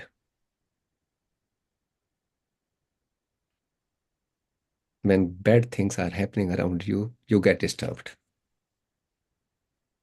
Okay, so we need to learn how to manage our tensions. We should never allow the feeling of diffidence and self-pityness close to us. Self-pity and diffidence, they are amongst the most toxic of drugs. Many a time whenever we come across with some turbulent time, we have the tendency of giving up. This is beyond me. I cannot do that. Never, ever do that. We also should not bother about the outside world too much. Most of the people in this world, they are neither for you nor against you. They are busy in themselves. They have their own problems and tensions. So why should you bother too much about the outside world? And remember one thing, that while the world loves talent, but it rewards character. Character doesn't have a universal definition, actually. Like the quality, I talked about the quality, that quality does not have a universal definition. And another important thing is, you don't have to please everyone. You cannot do that. The reality of life is that no matter how hard you try to please, some people in this world are not going to love you, which is a lesson, quite troubling in the first instance, but once you know, then it is a reality. So I wish all of you to lead a very happy, very inspiring, very motivating life. And I said that Babita ji is a great motivator. That is a good thing to identify motivators around you. But self-motivation is the real motivation. Whenever you rise every day in the morning, rise with a purpose. And when you retire to your bed every day, think for a moment what all good you have done to yourself and to your subjects, be they are your students or they are your family members. And then sleep happily. Okay? So, sleep is also a blessing, actually. Some people do not get sleep, and some can sleep anytime and anywhere, like me. My wife keeps cribbing all the time. जब चाहते हो जब सो जाते हो, चाहे दिन हो चाहे रात हो. So you should develop that kind of mental makeup. See inspiring dreams all the time. Many a time your dreams may not be fulfilled, but they will keep you on the right track. Try to transform your failures into successes. And remember that success is not a destination, it is a journey. Okay? Thank All you, of sir. us are passing through hard time when we are invaded not by anybody else, but by the information and communication technology. Make the most out of it. Discard those consequences which are harmful to you as an individual and which are harmful to others. So it requires a very careful selection insofar as the use of the information and communication technology is concerned, which is very fascinating. Today, you only have to give some words and some idea. And there is a teacher in the name of ChatGPT or broad google.com that will write your leave application, that will write your application for voluntary retirement, but that will not take you far. One of my fellow colleagues, who is a very enlightened person, he wrote a WhatsApp message to me 3 days ago. He first sent me a poem, and I asked him the question that who is the author of this? And then he shared the story with me. He said, I scribbled some words, I gave some ideas, and this is what is created by the ChatGPT. I do not know whether I am the author of this or the ChatGPT is the author of this. And then he put another question to me, how are you going to come up with a tool to check the plagiarism in such cases? So this is what is happening, which is why I have used the word that you are invaded by not any SENA, but by the ICT. You have to be very, very about it, and you have to be extremely careful. So I wish all of you all the very best and great good luck. Thank you, Babita ji, very much. And thank you, Professor Vimal, for giving me this opportunity to share some of my thoughts with the fellow colleagues. Thank All you the so very much, sir. best. It is really a blessing that we all are so fortunate to listen to you, and especially this last part about the stress and other things. My humble request to all my colleagues after listening to this life tip for us, do share it with your students, and also let us make a pledge that in our professional space and in our personal space as well, let us not try to make difficult situations for others. So if you think that that situation is stressful to you, if you create it for others, definitely it is going to be stressful to others also. So thank you so much for, sir, this life tip. And I'm sure all of you are going to make a better place, although you will still get some people around, but try to make a better situation, at least whatever we can. And gradually, I'm sure that we will be able to make a better society. So we'll talk about more of these issues. I think NEP is also looked up on these value system and others, and in more of such sessions, we will be having more inputs from our experts. Thank you so much, sir, for joining today. And all of you, my dear colleagues, please have a good, healthy dinner with your family. Enjoy the weekend, because tomorrow we are not going to have any session. We will be meeting on Monday, 5 p.m. But then tomorrow, my technical team may take some session around the My class enrollment, and we will tell you when it is. And how the enrollment has to happen. So that part we will be taking it and we'll give you due information.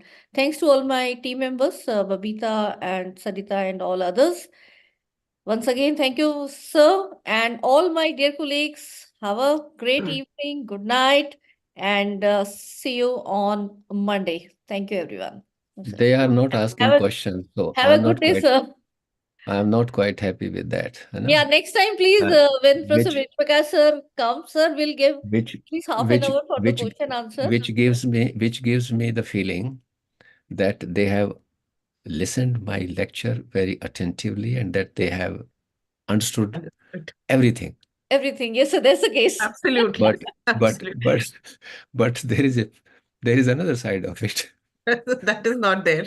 No, sir, that's not there. And we'll be That's putting not- MCQ. I will share the results. They are all very bright. This colleagues. is the problem with this online mode of delivery. Actually, when you are face to face, then you can know from the body language of the audience, from the movement of the pupils of the audience, whether they are getting along with your lecture or they are not getting along with the lecture.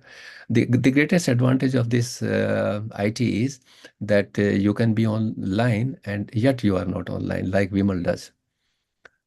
She comes in the beginning and then probably she disappears. Oh, sir, I was very well there. And she puts an alarm probably, and then she comes towards the end of 5 minutes before the end of the lecture. So anyway, in a lighter vein, I think you should question every intent of the policy. You should be very critical about every intent of the policy. Only then we will find the correct answers, because our situations so vary actually.